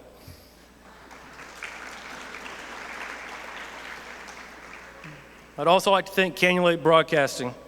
I know sometimes we play games, football's played games a long way away. Makes it really easy to stay connected and watch the games. It was awesome this year, so thank you for everything you guys did. Thank you to the Hawk Network. They also helped us set up our scorers table, did a couple of games for us. And to Don Holmes, who's been covering us ever since I've been here. So thank you guys once again for what you've done for our program and for all of our athletes.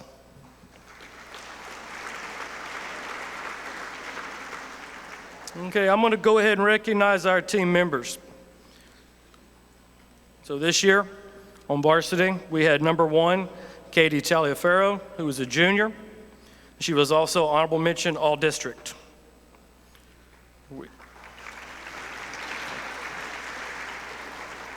We also had number 3, Maddie Pipkin, who's a sophomore. Maddie was honorable mention all-district, and she was also academic all-district.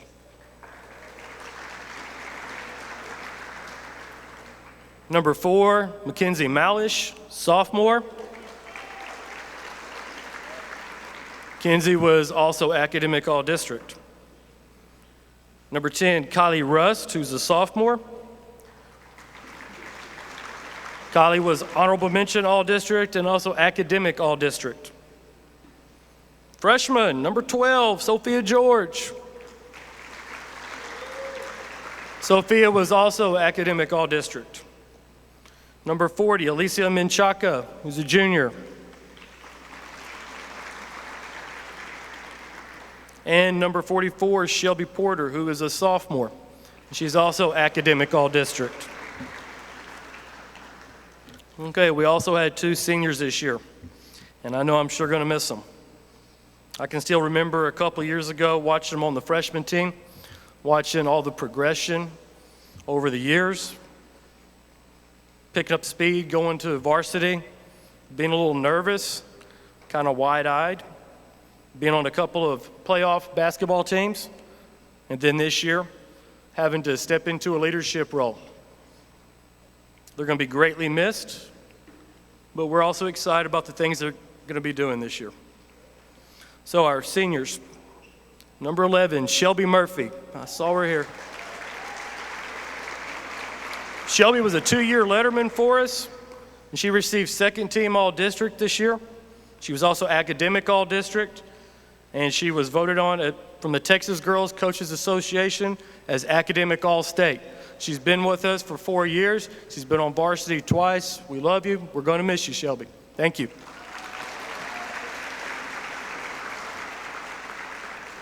And then our other senior, number 5, Caitlin Cox. There she is. Y'all made it easy on me. KT was a 3-year varsity letterman as well. She was second team all-district this year. She was academic all-district. She was also voted on from the Texas Girls Coaches Association as academic all-state, just like Shelby. We love you, KT. Thank you for everything you've done. Been with us 4 years. I can't believe y'all put up with me for 4 years, but you did, so.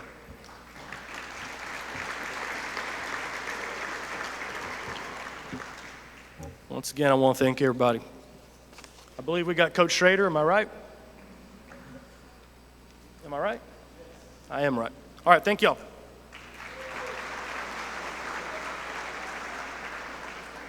All right, round two. Hope everybody's enjoying the evening. Just two quick thank yous in this round, specifically to Miss Rios for taking care of our fundraising basket. Thank you, Miss Rios. I thought I saw you sitting out there a while ago.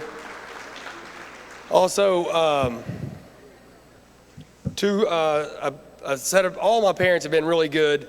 When you're looking at a new job as a coach and teacher, there's a lot of things to take into consideration, especially when you're going to have a child going to school there. What are the academics like? What's the other coaches like? How good is your team potentially going to be? And as I did that research and came across the Canyon Lake boys soccer team, a tremendous history and a very good standard that had been set up. And I just want to say real quick thanks if they're here and I have not seen them. Two sets of parents that helped out a lot this year with little things going to games. We needed mustard packets one time and water every game. Mr. and Mrs. Nelson, if you're here, thank you very much. And then working our scoreboard and just taking care of a lot of things as well.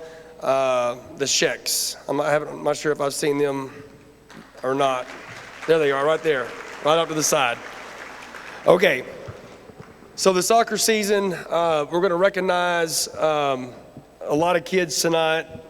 It did not, a season until you win a state championship, it never really goes like you really want it to, because unfortunately there's only one team in any sport, in any classification that gets a chance to celebrate that state championship. And right now, and I could be wrong, I hope I don't mess this up, baseball, you got the best chance right now at Canyon Lake for this year, so best of luck trying to bring home a state championship.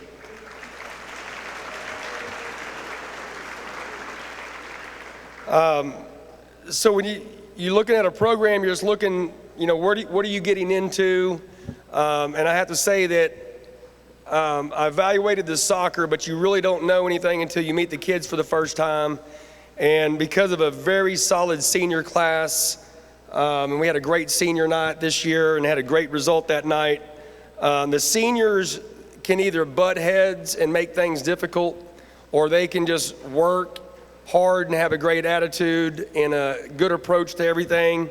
And this year, the seniors did that for me, making my first year at Canyon Lake very enjoyable.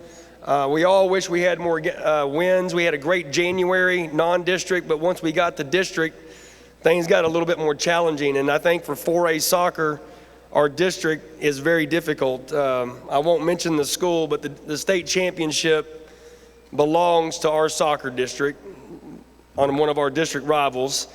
We did hold them the best combined score in the two games. They beat us 3-0 and 3-0. And they wound up beating the second place team by a combined score of 14-3. They beat the third place team 11-1, and we were able to compete against them a little bit better. We had a great Friday night, senior night, that had a great result for us that allowed us to make the playoffs. And while that playoff run never really got started, the standard has been set, and a lot of these graduating seniors have been part of a very good run at Canyon Lake and have set a very high standard, a tremendous challenge for our future players that are coming through, and a lot of hard work to go and try to meet the goals that we all set every year. And so I want to start by recognizing the varsity soccer team that is in attendance tonight. Please stand.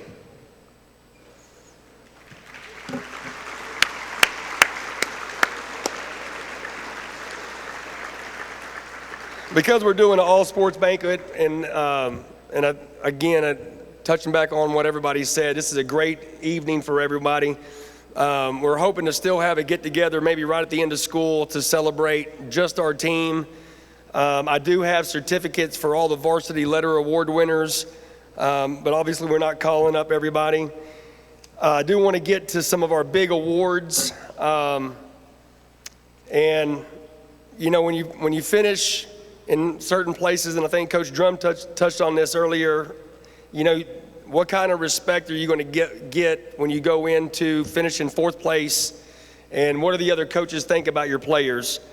And I think that Canyon Lake has got a well-deserved reputation of having quality athletic programs, and we have some very good players that we want to recognize.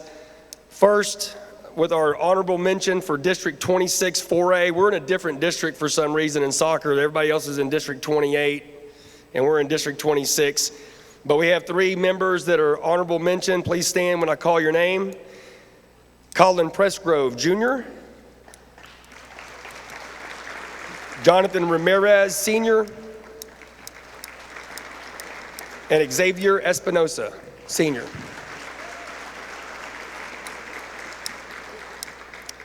We had 2 second team all district selections, a 3-year, well, I guess a 2.5-year starter, goalkeeper, senior, Sean Bell, second team all district.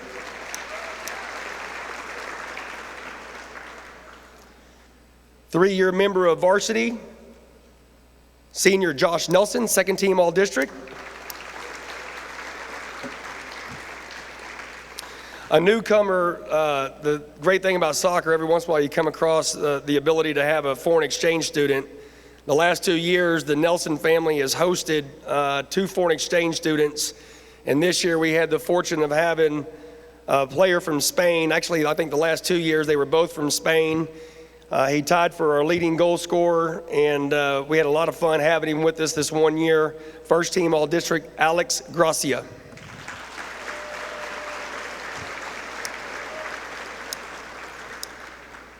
The Superlative Award is one of those top awards. We give out 6 in our district, all voted on by the coaches.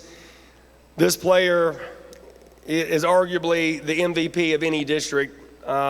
He's been a great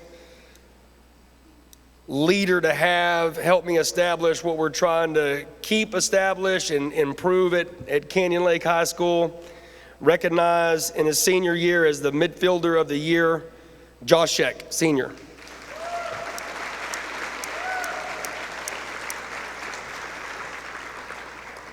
On some of the academic all-district awards, if you remember back, almost the entire group across country, students, athletes were recognized, and there's a big list.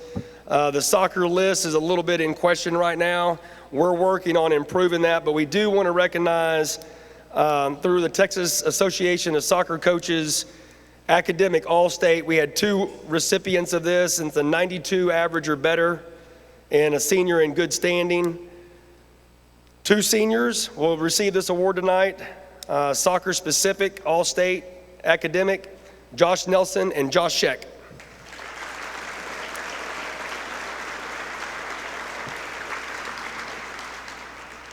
We had 1 academic all-state through the Texas High School Coaches Association, and that is Josh Sheck as well.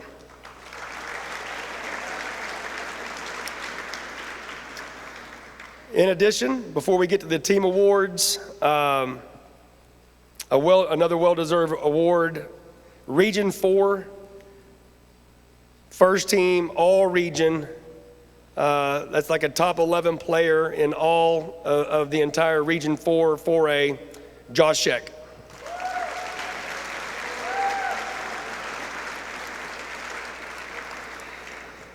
Okay, so now our team awards. These are players vote on, and I got all but 2 votes today to verify all of this.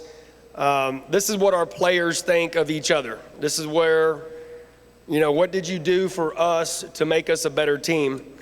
And we're going to start with our offensive player. He was he tied for the lead in goals, I believe, with 12 goals for the year.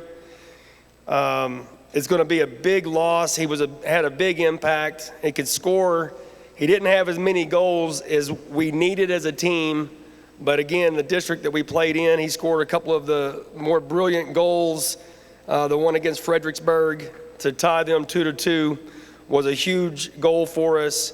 Our offensive player of the year for Canyon Lake High School, Alex Gracia.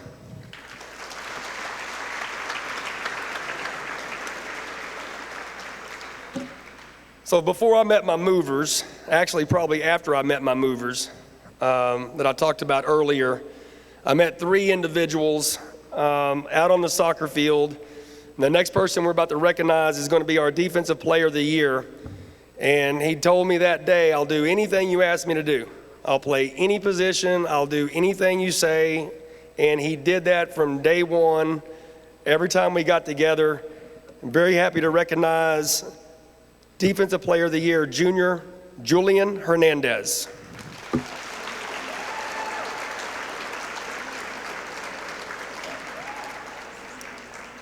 Huh? What'd I say? I'm nervous. Not really. I just don't have it written down like I normally do. All apologies, Julian. Unfortunately, all these guys are seniors, and the remainder of this program is working really hard in off season, putting the time in the weight room. But we got two more awards to get. Both of them are seniors in case I mess this up. We're going to fast forward one of them because I want to talk about something specifically.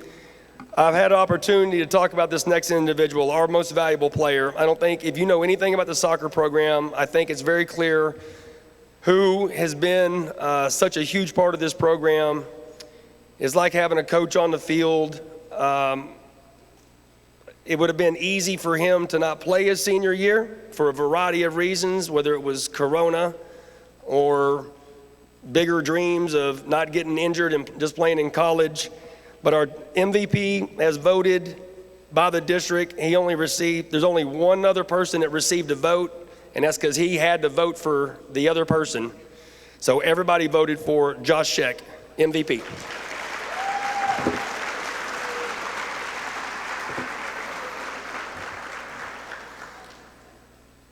Our next award is called, where I come from, is called the Fighting Heart. But I think the Fighting Hawk works just as well for this award. It could be the MVP. It could be a defensive player. It could be a good soccer player or a player that's not as good. But it's a person that has the best attitude. And I think all the coaches have talked about this one person or two people that we had on our bench. This kid was not on our bench. He was on the field most of every game.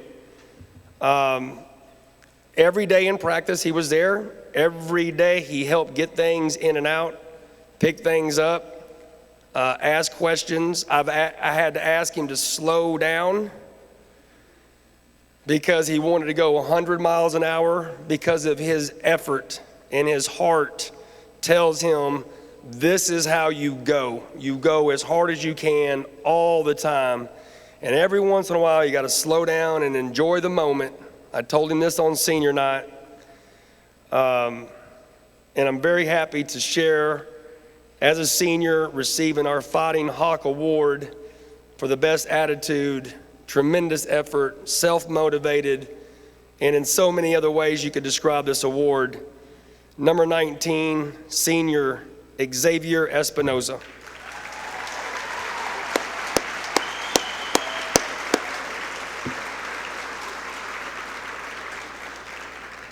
All right, so I'm going to welcome up our next contestant. And I should have brought this up first. Ladies are supposed to go first, but the girls' soccer team is going after the boys' soccer team, as I was informed tonight, because they did better than us.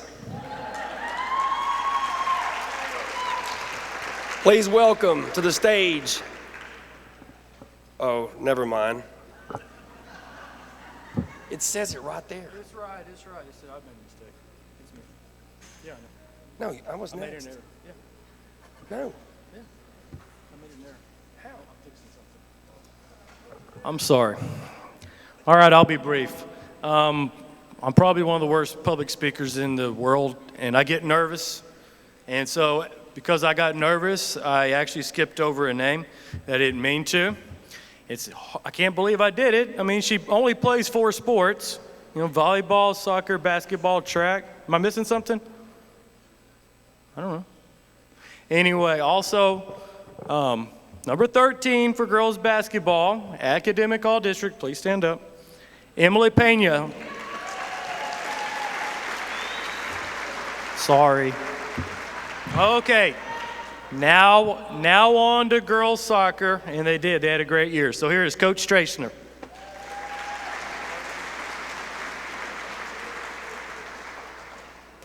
All right. Thanks, Coach Schroeder, for that introduction, by the way. So all sports banquets are great, except that they think coaches can fit everything they want to say in 10 minutes. So sorry that we're going long, but like Coach Schroeder said earlier, we don't get a lot of opportunities to honor our kids and say our thank yous. So just hang in there. I know we're behind schedule, but hang in there. I can talk 10 minutes at a halftime from bell to bell without even preparing. Like, it's super easy. So I want to thank some people.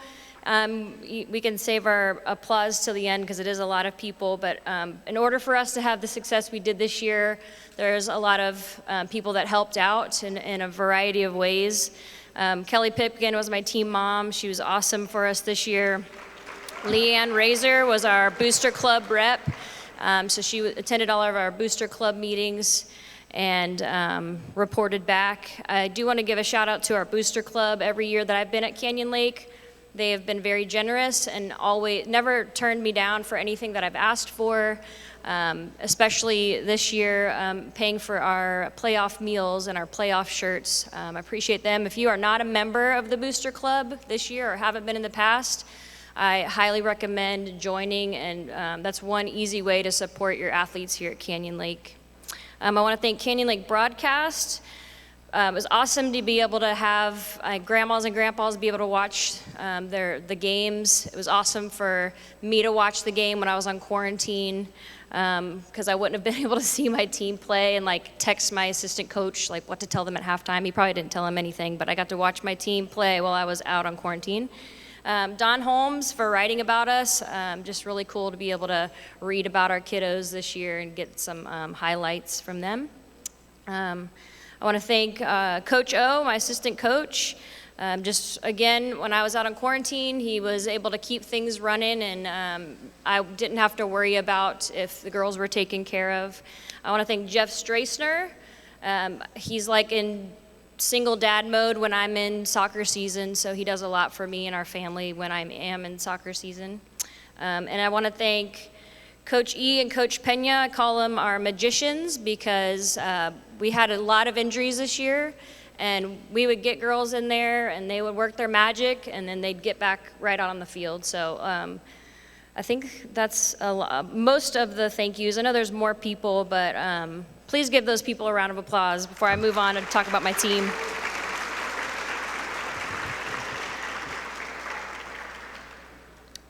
Okay, so first I want to start with my seniors. We have seniors for most of them have been playing in the middle school since 7th grade. And when they were in 7th grade, and I've talked about this a lot, so they're probably sick of hearing it, but when they were in 7th grade, their soccer team won 0 games. And then they went on to 8th grade, and their soccer team won 0 games. And then they came to the high school, and they stuck with it. They could have thrown in the towel, but they didn't, and they kept working, kept getting in the weight room, kept running, kept getting better on the field. They won a few games their freshman year. And then their sophomore year was my first year here at Canyon Lake, and we won 1 game. Yeah. And then last year, even though our season got cut short because of COVID, we did win a few games. 3. Yeah, that's a few. And then this year, they won 18 games.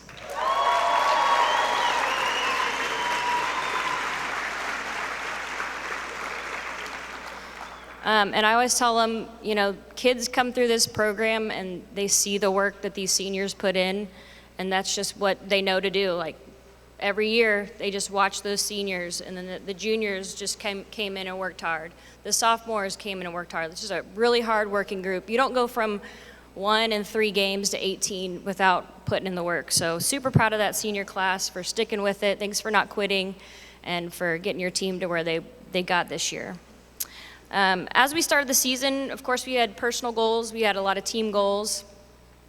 You know, we definitely had some goals for postseason, but it was hard to really envision us being there and having that success because we hadn't had much of it previously.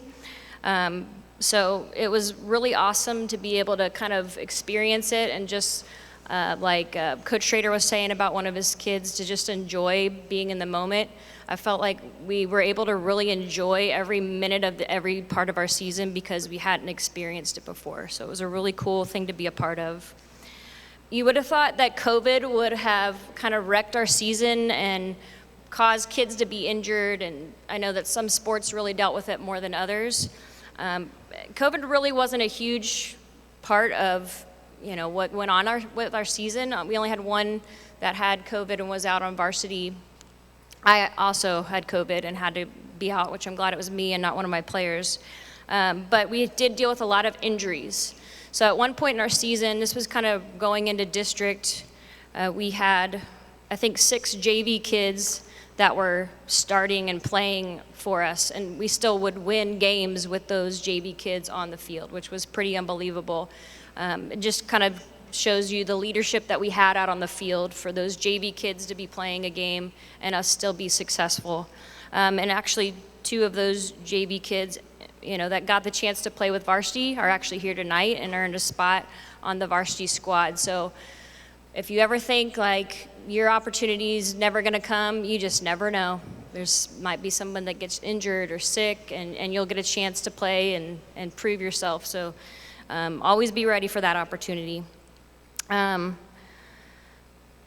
We did have a lot of records, not a lot, but it seemed like a lot, but we did break records this year. The previous record for program wins was 10, and like I said earlier, we crushed that with 18 wins. Go ahead.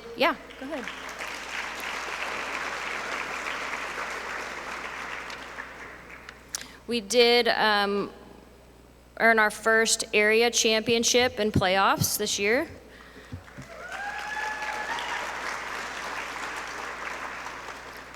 And Don Holmes could maybe correct me if I'm wrong, but I'm pretty sure that, so I think girls soccer has had a by-district win before, but it might have been because there was a bye for that first round of playoffs. So I don't know. I think that maybe we had our first by-district championship and area championship, but he could check the numbers for me for sure. 3 records that were broken this year. And it wasn't just like, oh, we barely broke them. It was like, oh, wow, like you really broke that record. So super proud of this team. We, like I said, didn't really know what it was like to experience success. So it was really cool to see these kids go from little to none to then really seeing your work pay off. So that was the best part of the season for me, is just to allow them to have the success that they've never experienced before. And so hard work does pay off. I would like to go through some awards next. We have some really good soccer players, but also some really smart soccer players. So I'm gonna announce all of our academic all-district, and I'm gonna say all their names. If girls, you would stand up when I say your name, and then we can save our applause to the end, because it is a lot of them. So this is for academic all-district was Madison Snipes, Brooke Salazar, Isabel Lucero, Daniela Castillo, Emily Pena, Claire Schroeder, Maddie Pipkin, Shelby Razor, Alexis Ozuna, Carly Shettlebauer, Lindsay Ford, Eleanor Jones, Trinity Bailey, Gabby Pace, Anna Hedinger, Alondra De Leon, Amanda De Leon, and Lexi Hedinger.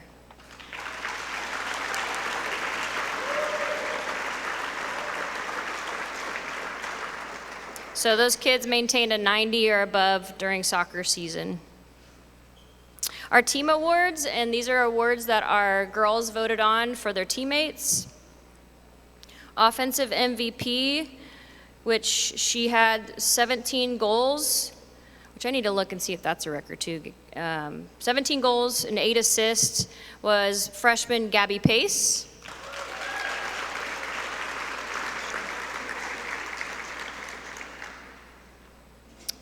For defensive MVP, she is a 4-year varsity starter, has been defending back there for the last 4 years, and this was our first year to really step into that central defender position. Her and Mackenzie Allman both did a really good job back there and just filled a hole that we didn't know could be filled, and they did a great job. But our defensive MVP was Anna Hedinger.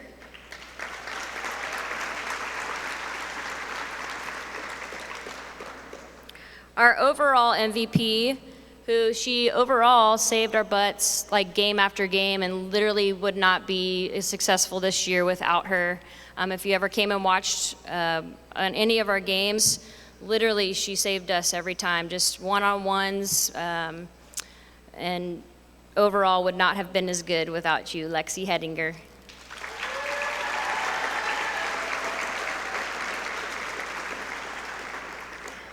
And then we also give out or vote on a Peasley Award, and the reason it's called a Peasley Award is it's named after the first girl who received this award. So Adriana Peasley won this a couple years ago. And this is similar to our Hawk Award, somebody that just embodies Canyon Lake girls soccer and just has a heart for the team and puts her team before herself. She's my megaphone out on the field. She's always cheering, always encouraging, saying stuff even when she doesn't know what to say. Just really love this kid and just love her energy and love her heart. She had never played center defender just like Anna and stepped in this year and started and never came off the field, and that is Mackenzie Allman.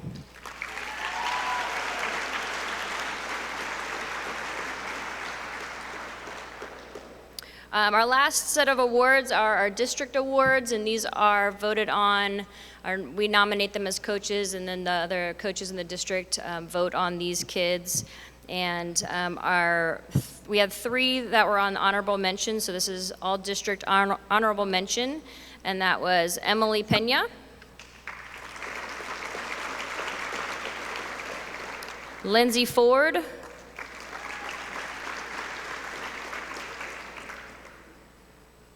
and Mackenzie Allman.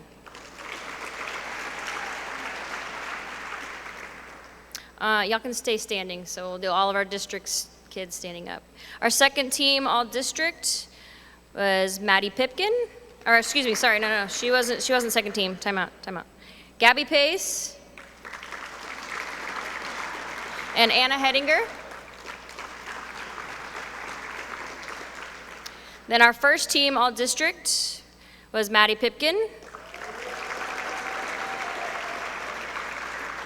and Carly Schettelbauer.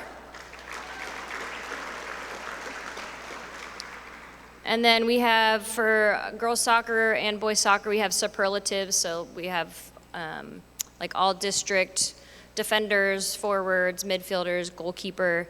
And this girl, I think sophomore year, she was a co-MVP of this.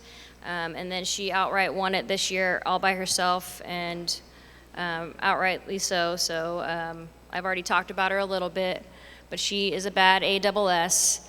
Lexi Hedinger, goalkeeper of the year. And she really is the best goalkeeper, probably not just our district, but and I've been coaching for 16 years, and she's the best goalkeeper I've ever had. So super proud of this group of girls.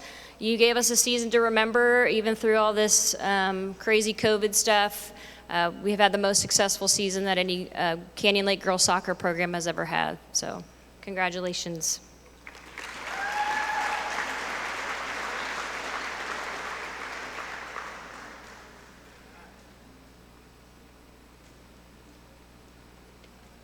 All right. I'm not Coach Means, I'm Coach Green. He had a bout of stage fright. So since my son also had a bout of stage fright and Hannah picked him up, good job, Hannah, I figure I'll jump up here. Thanks to my wife, thanks for, we got long hours, so she's been left with raising the boys, which is probably a better thing, right? There'll be a thankful wife one day for me not raising them boys up. But I appreciate everything she does when we're here all the time. Coaching wives, that's not an easy job. I'll go fast, even though I know all your butts are appreciating the seating. Powerlifting's a little weird, right? It's not really a kind of a banquet sport. It's kind of a get ready for another sport kind of sport for the most part. Can all the powerlifters stand up? It's kind of short notice. We didn't Really tell them. Good. Atencio, Freddie, Wyatt. Good. Is Trip here? Trip. Josh, you got to stand up. We never had a powerlifting banquet. You're like our only state powerlifter. Stand up. Yeah. Josh Allman.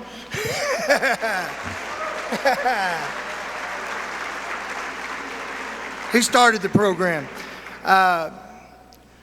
So this year we had two guys and one girl make the powerlifting regional meet. I think Dorman's here. Thomas Dorman and Justin Abbott. Thomas Dorman made it last year as well. Good. Dorman didn't know I know his first name. He got 4th place this year. What place did you get last year? 7th? I think 7th last year. He did a great job. Last year, he kind of started COVID. Right? We went down there at spring break, and we weren't sure if we were going to have the meet, and the NBA canceled, and he was like the last event. I guess we came back to a baseball game, but for the most part, he's the reason for COVID. And then Lainey Marmolejo, she made regionals this year. I don't think she's here. But powerlifting guys and girls, there's not any sport where it doesn't help you to be stronger. So if you're not in powerlifting, get with Coach Means or I and get yourself signed up. And that's it for me. I'm trying to get us back on track. Coach Bartels, you can't be worse. Come on.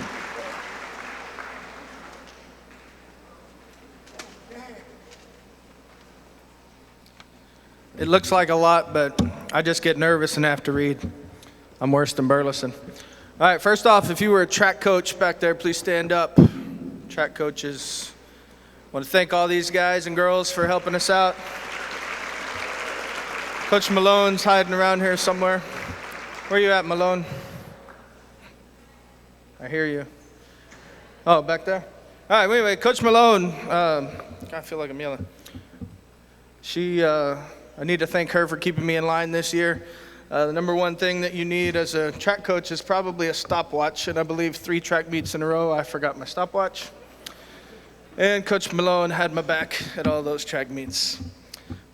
Tell a little story how old I am. I coached her at Canyon Lake High School when she was running track for me, but another story for another time. All right, if you are a member of the track team for the girls and you are here, please stand up. JV, varsity, if you ran track, stand up.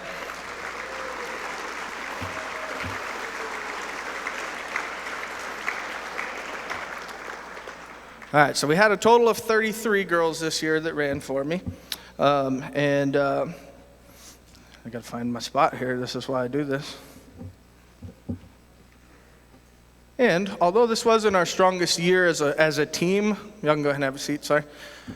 We did have some individuals that stood out, and I'm going to talk about those ladies. So number one, I'm going to start off with one of the most focused freshmen that I've ever dealt with and worked with. She came into our track season injured, and she only got to participate in a few of the track meets on the year, and she had a goal that she was going to beat any school record in a race that she ran. So her first track meet that she came out, she did that. She broke the mile. She has the school mile record. And then a couple weeks later, as she was getting stronger and her leg was feeling better, she went ahead and broke the 2-mile record that we have for the school as well. And the best thing for us is that we have 3 more years for her to keep beating those records. So, Cadence Patterson.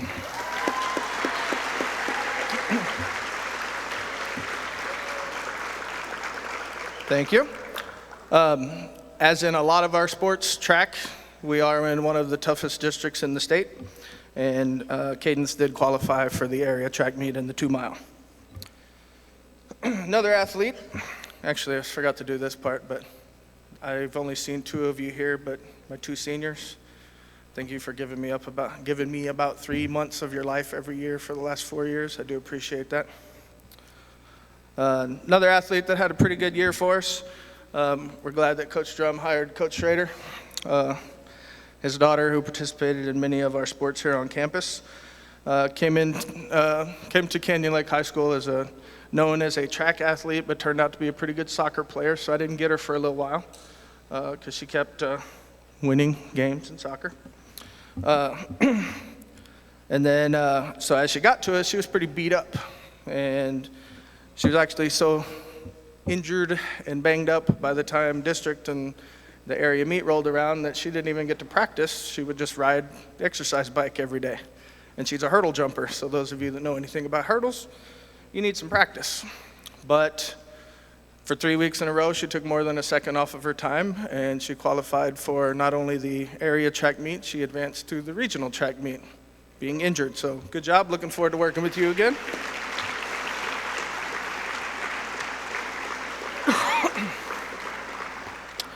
And this last young lady I'm going to talk about came to my track program 4 years ago, and she made a mark as a freshman. She high jumped 5 foot as a freshman, qualified for the area and regional meet. She jumped 5 foot as a freshman in high jump, and I knew back then that we had somebody that had some potential to have a banner on the wall possibly. And as a sophomore, she came in. She does lots of tumbling and other things on the side. She was a little banged up and did not have her best year as a sophomore. And then as a junior, when she came to us, pretty much COVID hit. So this year we started over. And at the beginning of the year, she won the first track meet that we went to, jumping 4 foot 10 inches. And actually for several meets, jumped 4 feet 10 inches. And we argued back and forth all the time that you can jump higher than 410. She would say, no, I can't. I'd say, yes, you can. And went back and forth many times. For 3 meets, she jumped 410, and actually jumped 410 at the district track meet, and that got her 3rd place. You have to place in the top 4 to move on to the area meet, and at this point, we only had 3 girls that did advance. That allowed me a little bit more time to get in her ear every day and bug her and tell her that she could jump higher. So she goes into the area meet, jumps her 410, then actually jumps 5 foot and had a really good day and jumped 5.2, and she won the area meet, which now advanced her to the regional meet. Then at the regional meet, she starts off at 410, her opening height, which was what she was using to win track meets before. Clears 410, 5 foot, 5.2, and 5.3 for her new personal best to advance to the state meet as a 2nd place finisher in the region. And then we move on to that top 2 from the region go to state. And at the state track meet, she was 8th going in. There were 9 girls that got to compete at the state track meet, and she was in 8th place. She took all the pressure off herself. She got to work with Coach Barthel's an extra hour, hour and a half every single day, and who doesn't want that? But anyway, she has been probably, I tell people this all the time, she has the best high jump form I've ever worked with, boy or girl. And that every now and then I would say, hey, great job, you won the high jump. You're going to go run the sprint relay now. Landry did not run during practice, but after rolling her eyes, whining a little bit, she'd go do it, and she would give the best effort that she could.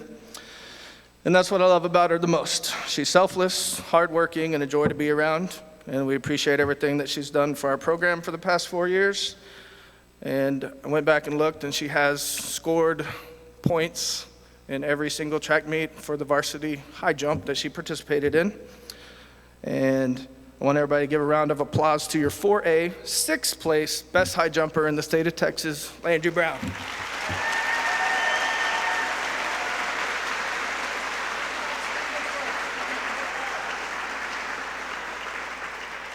All right, now Coach Moses is going to talk about the boys.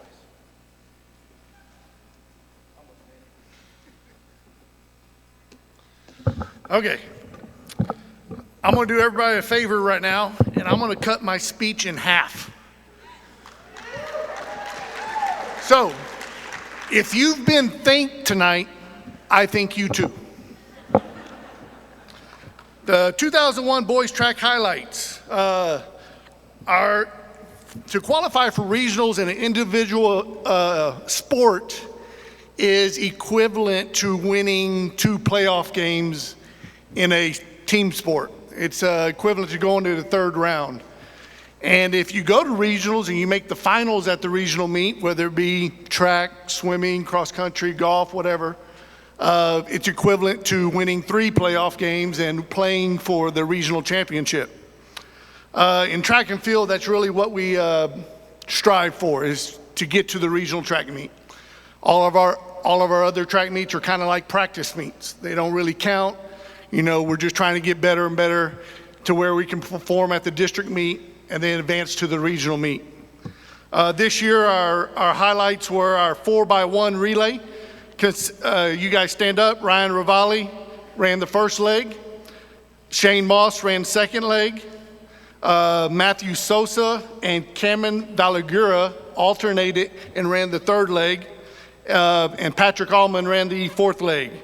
They finished second at the district meet, qualified for regionals, and had the 7th fastest time in school history. Good job, guys.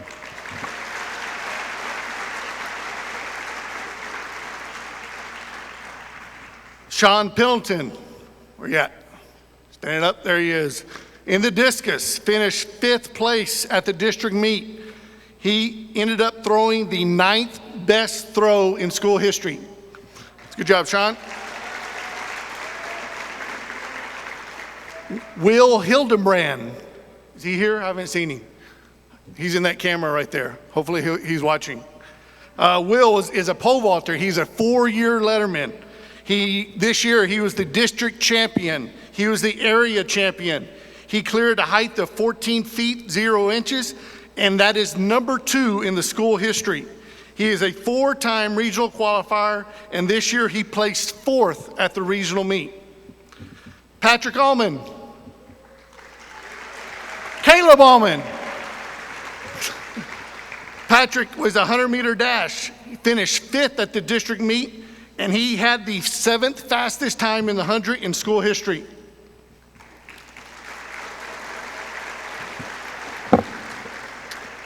Ryan Ravalli. Ryan is a 3-year letterman. Ryan has been a major part of the track program the last 3 years. This year, in 2020, he was on the 4x1 relay, which had the 10th fastest time in school history. This year, he was on the 4x1 relay, which had the 7th fastest time in school history. And as a sophomore in 2019, he was on the 4x1 that had the 2nd fastest time in school history. Thank you, Ryan.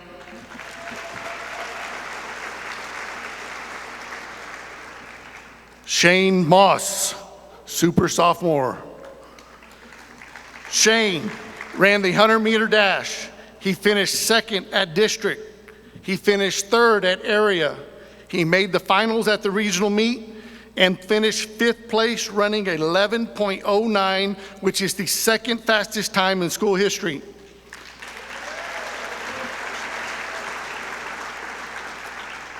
Shane also long jumped. Shane was the district champion in the long jump. He was the area champion in the long jump. Going into the regionals, he was in, I believe, 5th place going into the regionals. The first jump at the regional meet, he jumped 21 feet, 10 inches, breaking the school record.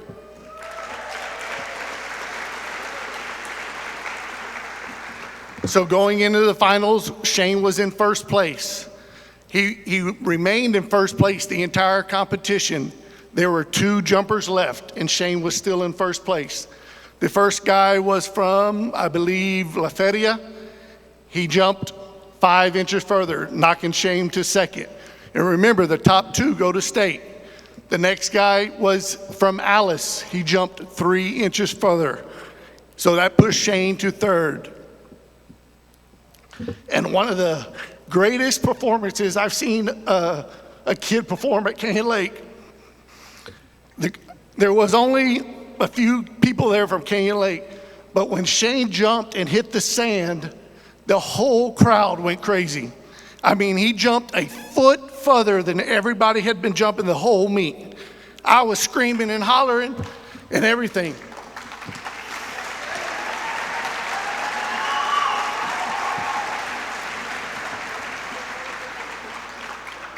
But then I looked back, and the judge held up the red flag. Shane had scratched by a half an inch. Shane, I promise you next year you're going to jump 23 feet, and you're going to be at the state meet. Good luck.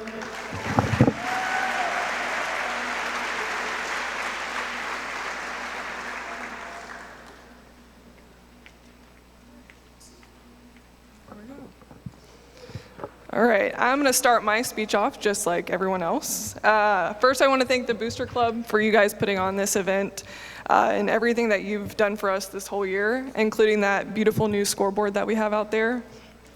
We really appreciate it. Yeah, thank you. So just like most other spring sports, after our season was cut short last year, coming into this year with so many uncertainties, we were so grateful to be able to have a complete season, minus the week and a half that snowvid or snowpocalypse, whatever you want to call it, took away from us. So you always hear everyone say, leave it all on the field or play every game like it's your last. And so I know that it sounds very cliche, but I can attest to most other spring athletes that there is some definite truth in that. So with that being said, I feel like our girls truly left everything on the field this year. After a slow start, it could have been really easy for them to just give up and roll with it. But instead they chose to show up every day and put in the work. And that hard work showed off in the second round of district. We won 4 of our last 6 district games. And that took us from being tied for last place in district to being tied for 3rd place and a chance to compete in the playoffs. So just to highlight a few of those games, it was a big 4-3 win over Wimberley at home. So anytime you beat, yeah.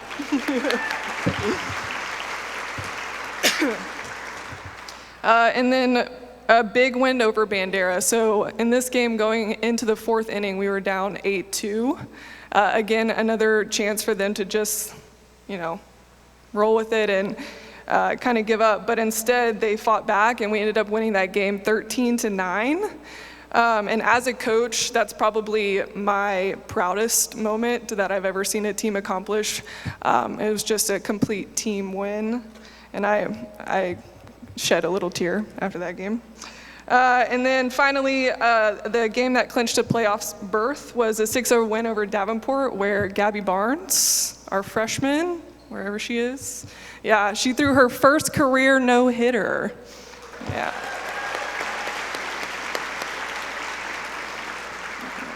All right, and so girls, whenever I call your name, go ahead and stand up for me. We have senior Jody Glenn Millhouse. Senior Aaron Hartman. Senior Kinsey Sales. Y'all can stay standing for me. Junior Jaden Castillo. Junior Madison DeLeon. Junior Emma Lane. Junior Gabby Rivera. Sophomore Riley Glenn Millhouse. Sophomore Madison Hartman.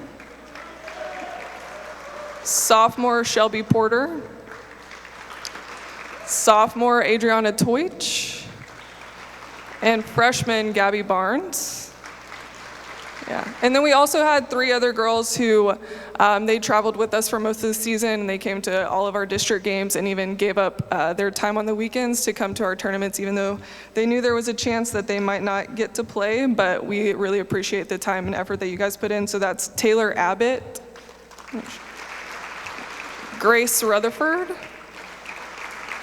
and Emily Mendoza. All right, yeah, y'all can go ahead and have a seat. So just like everybody else has said, we play in an extremely tough district. So there's actually 2 teams in our district that are still in the playoffs right now. So unfortunately, I can't announce our all-district awards. But I do have a few awards to hand out that the girls themselves voted on. The first one is our offensive MVP. This girl led the team in virtually every offensive statistic there is. She batted .410. She had a .471 on base percentage and had 20 RBI this season. And she was just a constant force in our lineup all season long. So our offensive MVP is Riley Glenn Millhouse.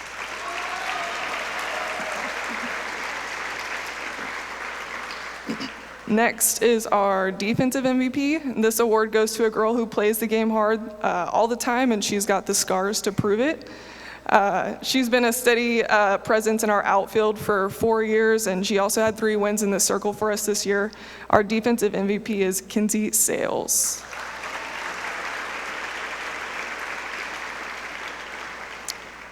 And then our Lady Hawk Award, as the girls have named it.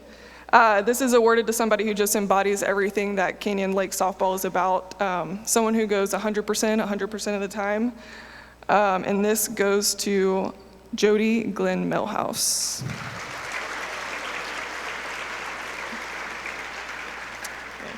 And then last, our most valuable player. This girl batted .333 this season with 18 RBI. She was our rock behind the plate the whole year. She caught pretty much every inning of every game, I think, except for maybe 3. And she really emerged as a leader this year, both on the field and in the dugout. Our MVP, Emma Lane.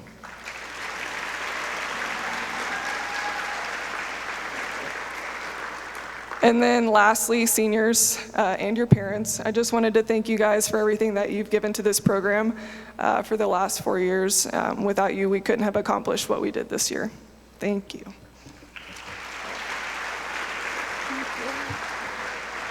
And last but not least, the Victor Escamilla.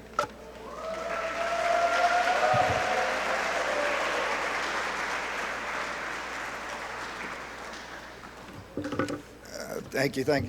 First of all, I'd like to, talk a little bit about the season, but, I'm going to leave a lot of people out that I'm not going to thank, because when you leave one out, you leave a lot more out. But, first of all, Coach Lancaster, assistant coach, who has been here since, I've been here, and this is my 4th year. Appreciate all the help. And Coach Hedinger, where are you, Coach? Where are you, Kyle? First year coach there, and he probably feels like he's been here for 20. And also tell everybody you're coming back next year, right, Kyle? Yeah, there you go. I do want to talk about one of the things we did this year, and actually it started after our first year. I went to the field, and there was our athletic director, Leanna Tyler, and Coach Drum, and they said, okay, well, tell us, what can we do to spruce it up? They were going to spruce up the campus. And, I complained a little bit. I would like something done to the baseball field. And so they're there, and I said, I want this, I want a CL here, I want this, and what about here, what do you want there, what about this wall? And I said, no, this wall is going to be, I want something special there. And, well, what do you want? I said, well, what I want are the 7 stages of playoffs. You start with district, by district area, and then when a team gets there, they put their year up there. And, there was already one team that had gone to the playoffs and won it by district. And so I said, that's what I want. I want them to show off, the accomplishments and the traditions that some of these other teams have started. He goes, okay. Well, came back, showed up one time, and there it was. Pretty much what I wanted. And I was, really excited about that. And if you've ever seen it, or you probably haven't seen it, because it's on the inside of the field. You have to get on the field to see it. And so when they put it up, the first thing I said to myself was, there's nothing on there. I mean, the school was relatively new, and it was pretty much blank. I said, we got a lot of work to do. But, it is what it is. And that was to motivate the coaches and the players that are part of the program as well. And after it was up there the first summer, we had a tournament. And after that tournament, the other teams are playing, they're using our field. And I remember going onto the field after one game, and one of the teams was walking out, and one little kid hits the other one and goes, look, nothing, it's blank. And I wanted to smack him and say, listen, fathead, get off my field. But I didn't. I belonged to another school. So I didn't say anything. I was just like, more determined. Well, that was year 2. And year 2, we barely missed it. So then we had to wait another year, and we had a blank wall. And that was year 3, which was last year. And last year I thought we played with a lot of young kids, and they're now seniors. And I thought we'd have a pretty good season. And we were rolling. We were 12-2. And then I said, well, we're going to get to put some numbers up there this year. And unfortunately, the season stopped. And we were 12-2. We had to stop, and we had to wait for the next year. So here we go, waiting the whole summer again. This year started, we have to, as coaches, we got to find a way to motivate our kids. Not only, for the season, but every day. And when the season started, I've been thinking all of the off season, I got to come up with a slogan. And our slogan was paint the wall. And paint the wall meant that you get in the playoffs, you're going to get your number up there. And the number meaning 2021. And so it starts off with district. And I thought that would be the hardest one. That would be the last one, before I ever, never come back. That would be the last one we put on there. And fortunately, the guys put 2021 this year. It was pretty exciting. Then they come back and they put, yeah, they deserve it. Then they came back and they put it on the bi-district championship versus Gonzales. I thought we would get there. I thought we had the chance to do that, and they did. And they got to put their number on 2021 in Gonzales. We haven't put it on yet, but it will happen. And then we have the area championship that they just did this past weekend versus Needville. They did a heck of a job.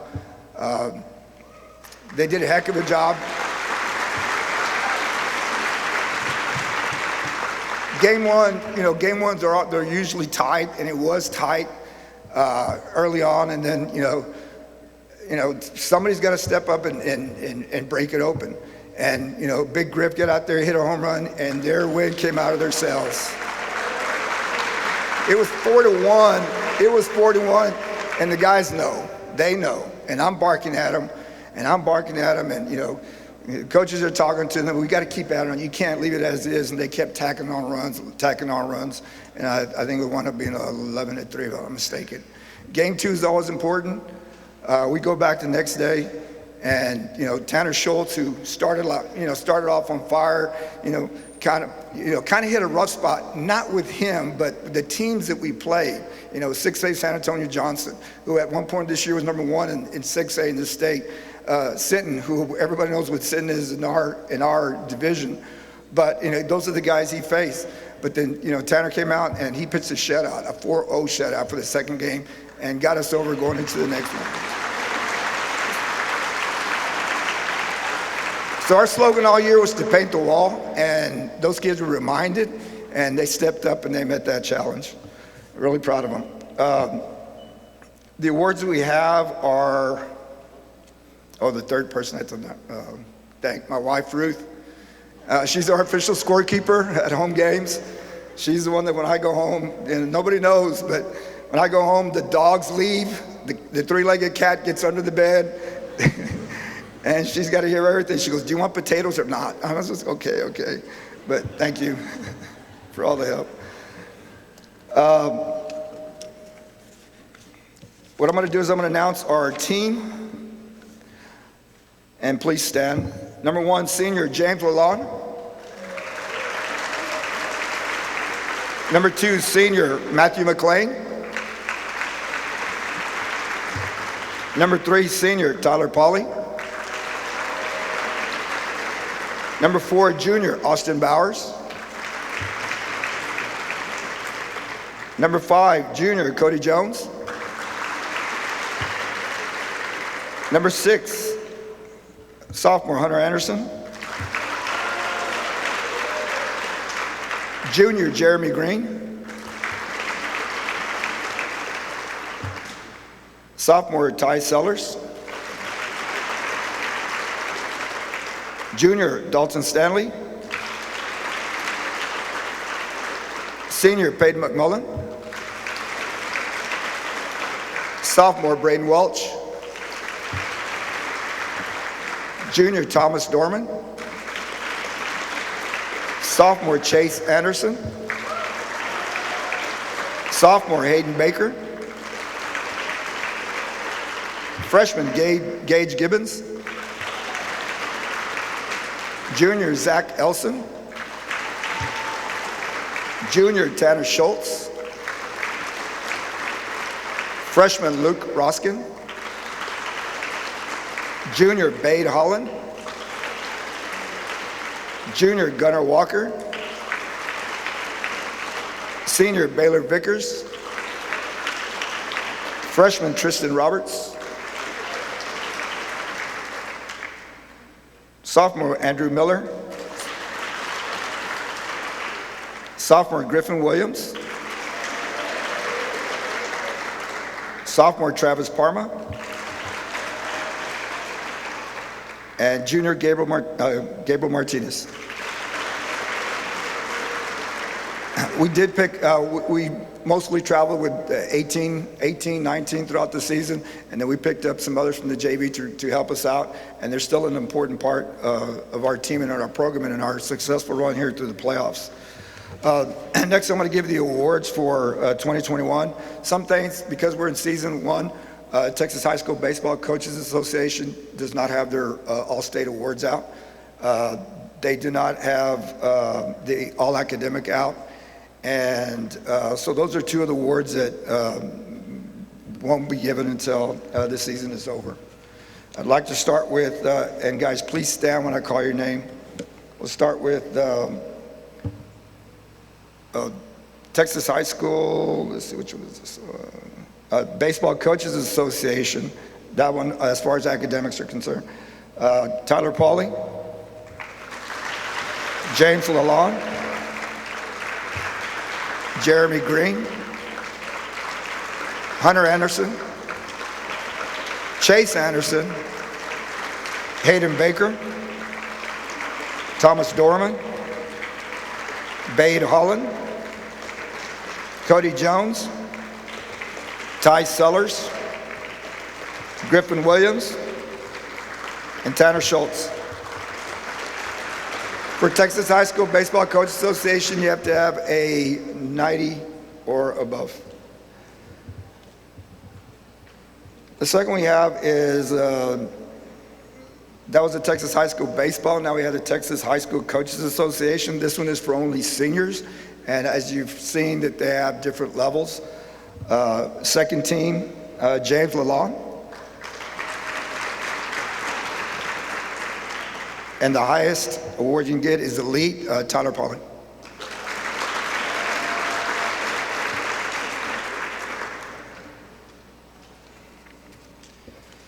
Now, like Coach Galloway said that, when you're not supposed to give out the all-district awards till, everybody from your district is out of the playoffs. However, when you win the district championship, in my opinion, you make the rules. So we're going to announce them tonight.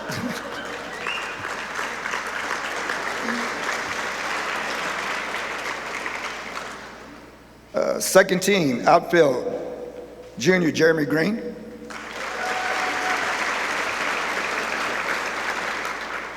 Second base, second team, James Lalonde.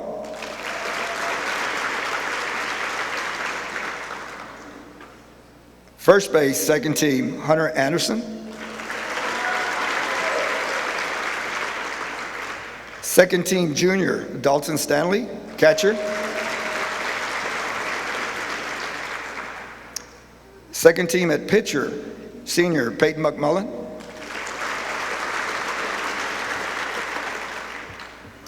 First team, outfield, Matthew McLean, senior. First team, shortstop, Chase Anderson, sophomore. First team, first base, Griffin Williams.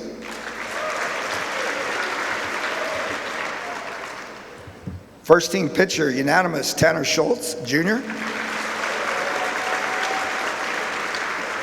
Then you have your two other awards, and one that pretty proudly came from our team, the District 24A MVP, Tyler Pauly, unanimous.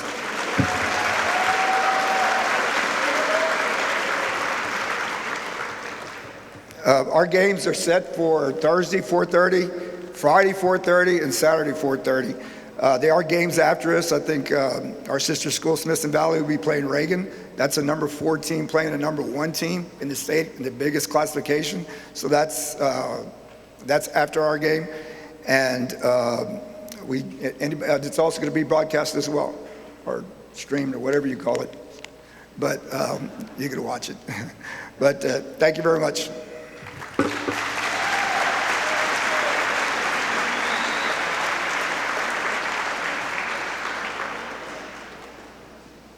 Before LJ closes this out, a couple of announcements you may or may not know. Our current principal, Christy Castellea, announced her retirement last Friday. She's going into private business, so if you get a chance, wish her good luck, and we all wish her good luck. She's always been a strong advocate for athletics, so give her a round of applause.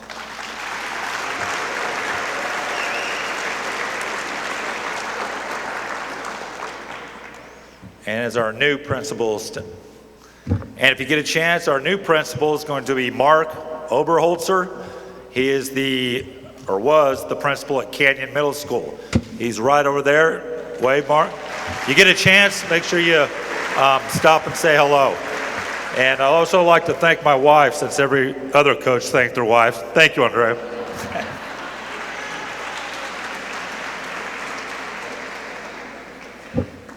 Hey, y'all, great job. Thanks for staying the night. And I'll just say this, for the coaches, the teachers, the administrators, it's a thankless job. Most of the time it's thankless because nobody makes the time to say thank you. I've learned tonight and handing out the scholarship awards from the Booster Club the other night that you can't really quit saying thank you.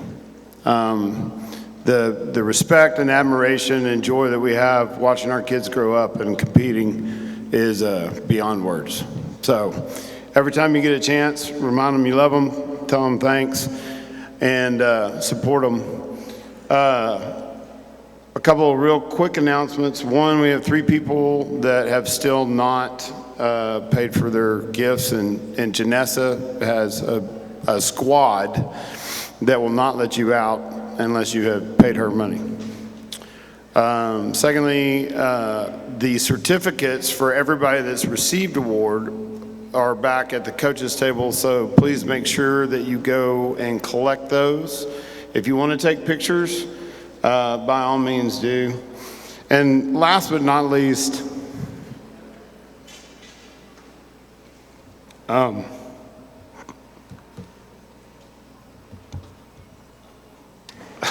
don't have a coach's wife. But none of this can happen. We can't volunteer. We can't be away from the house unless we have somebody important at the house. So I wanted to introduce the most important Anderson, Jennifer.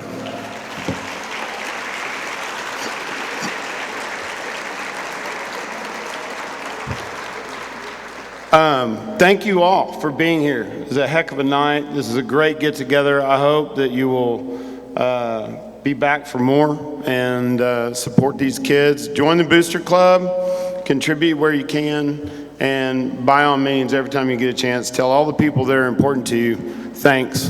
Y'all have a great night.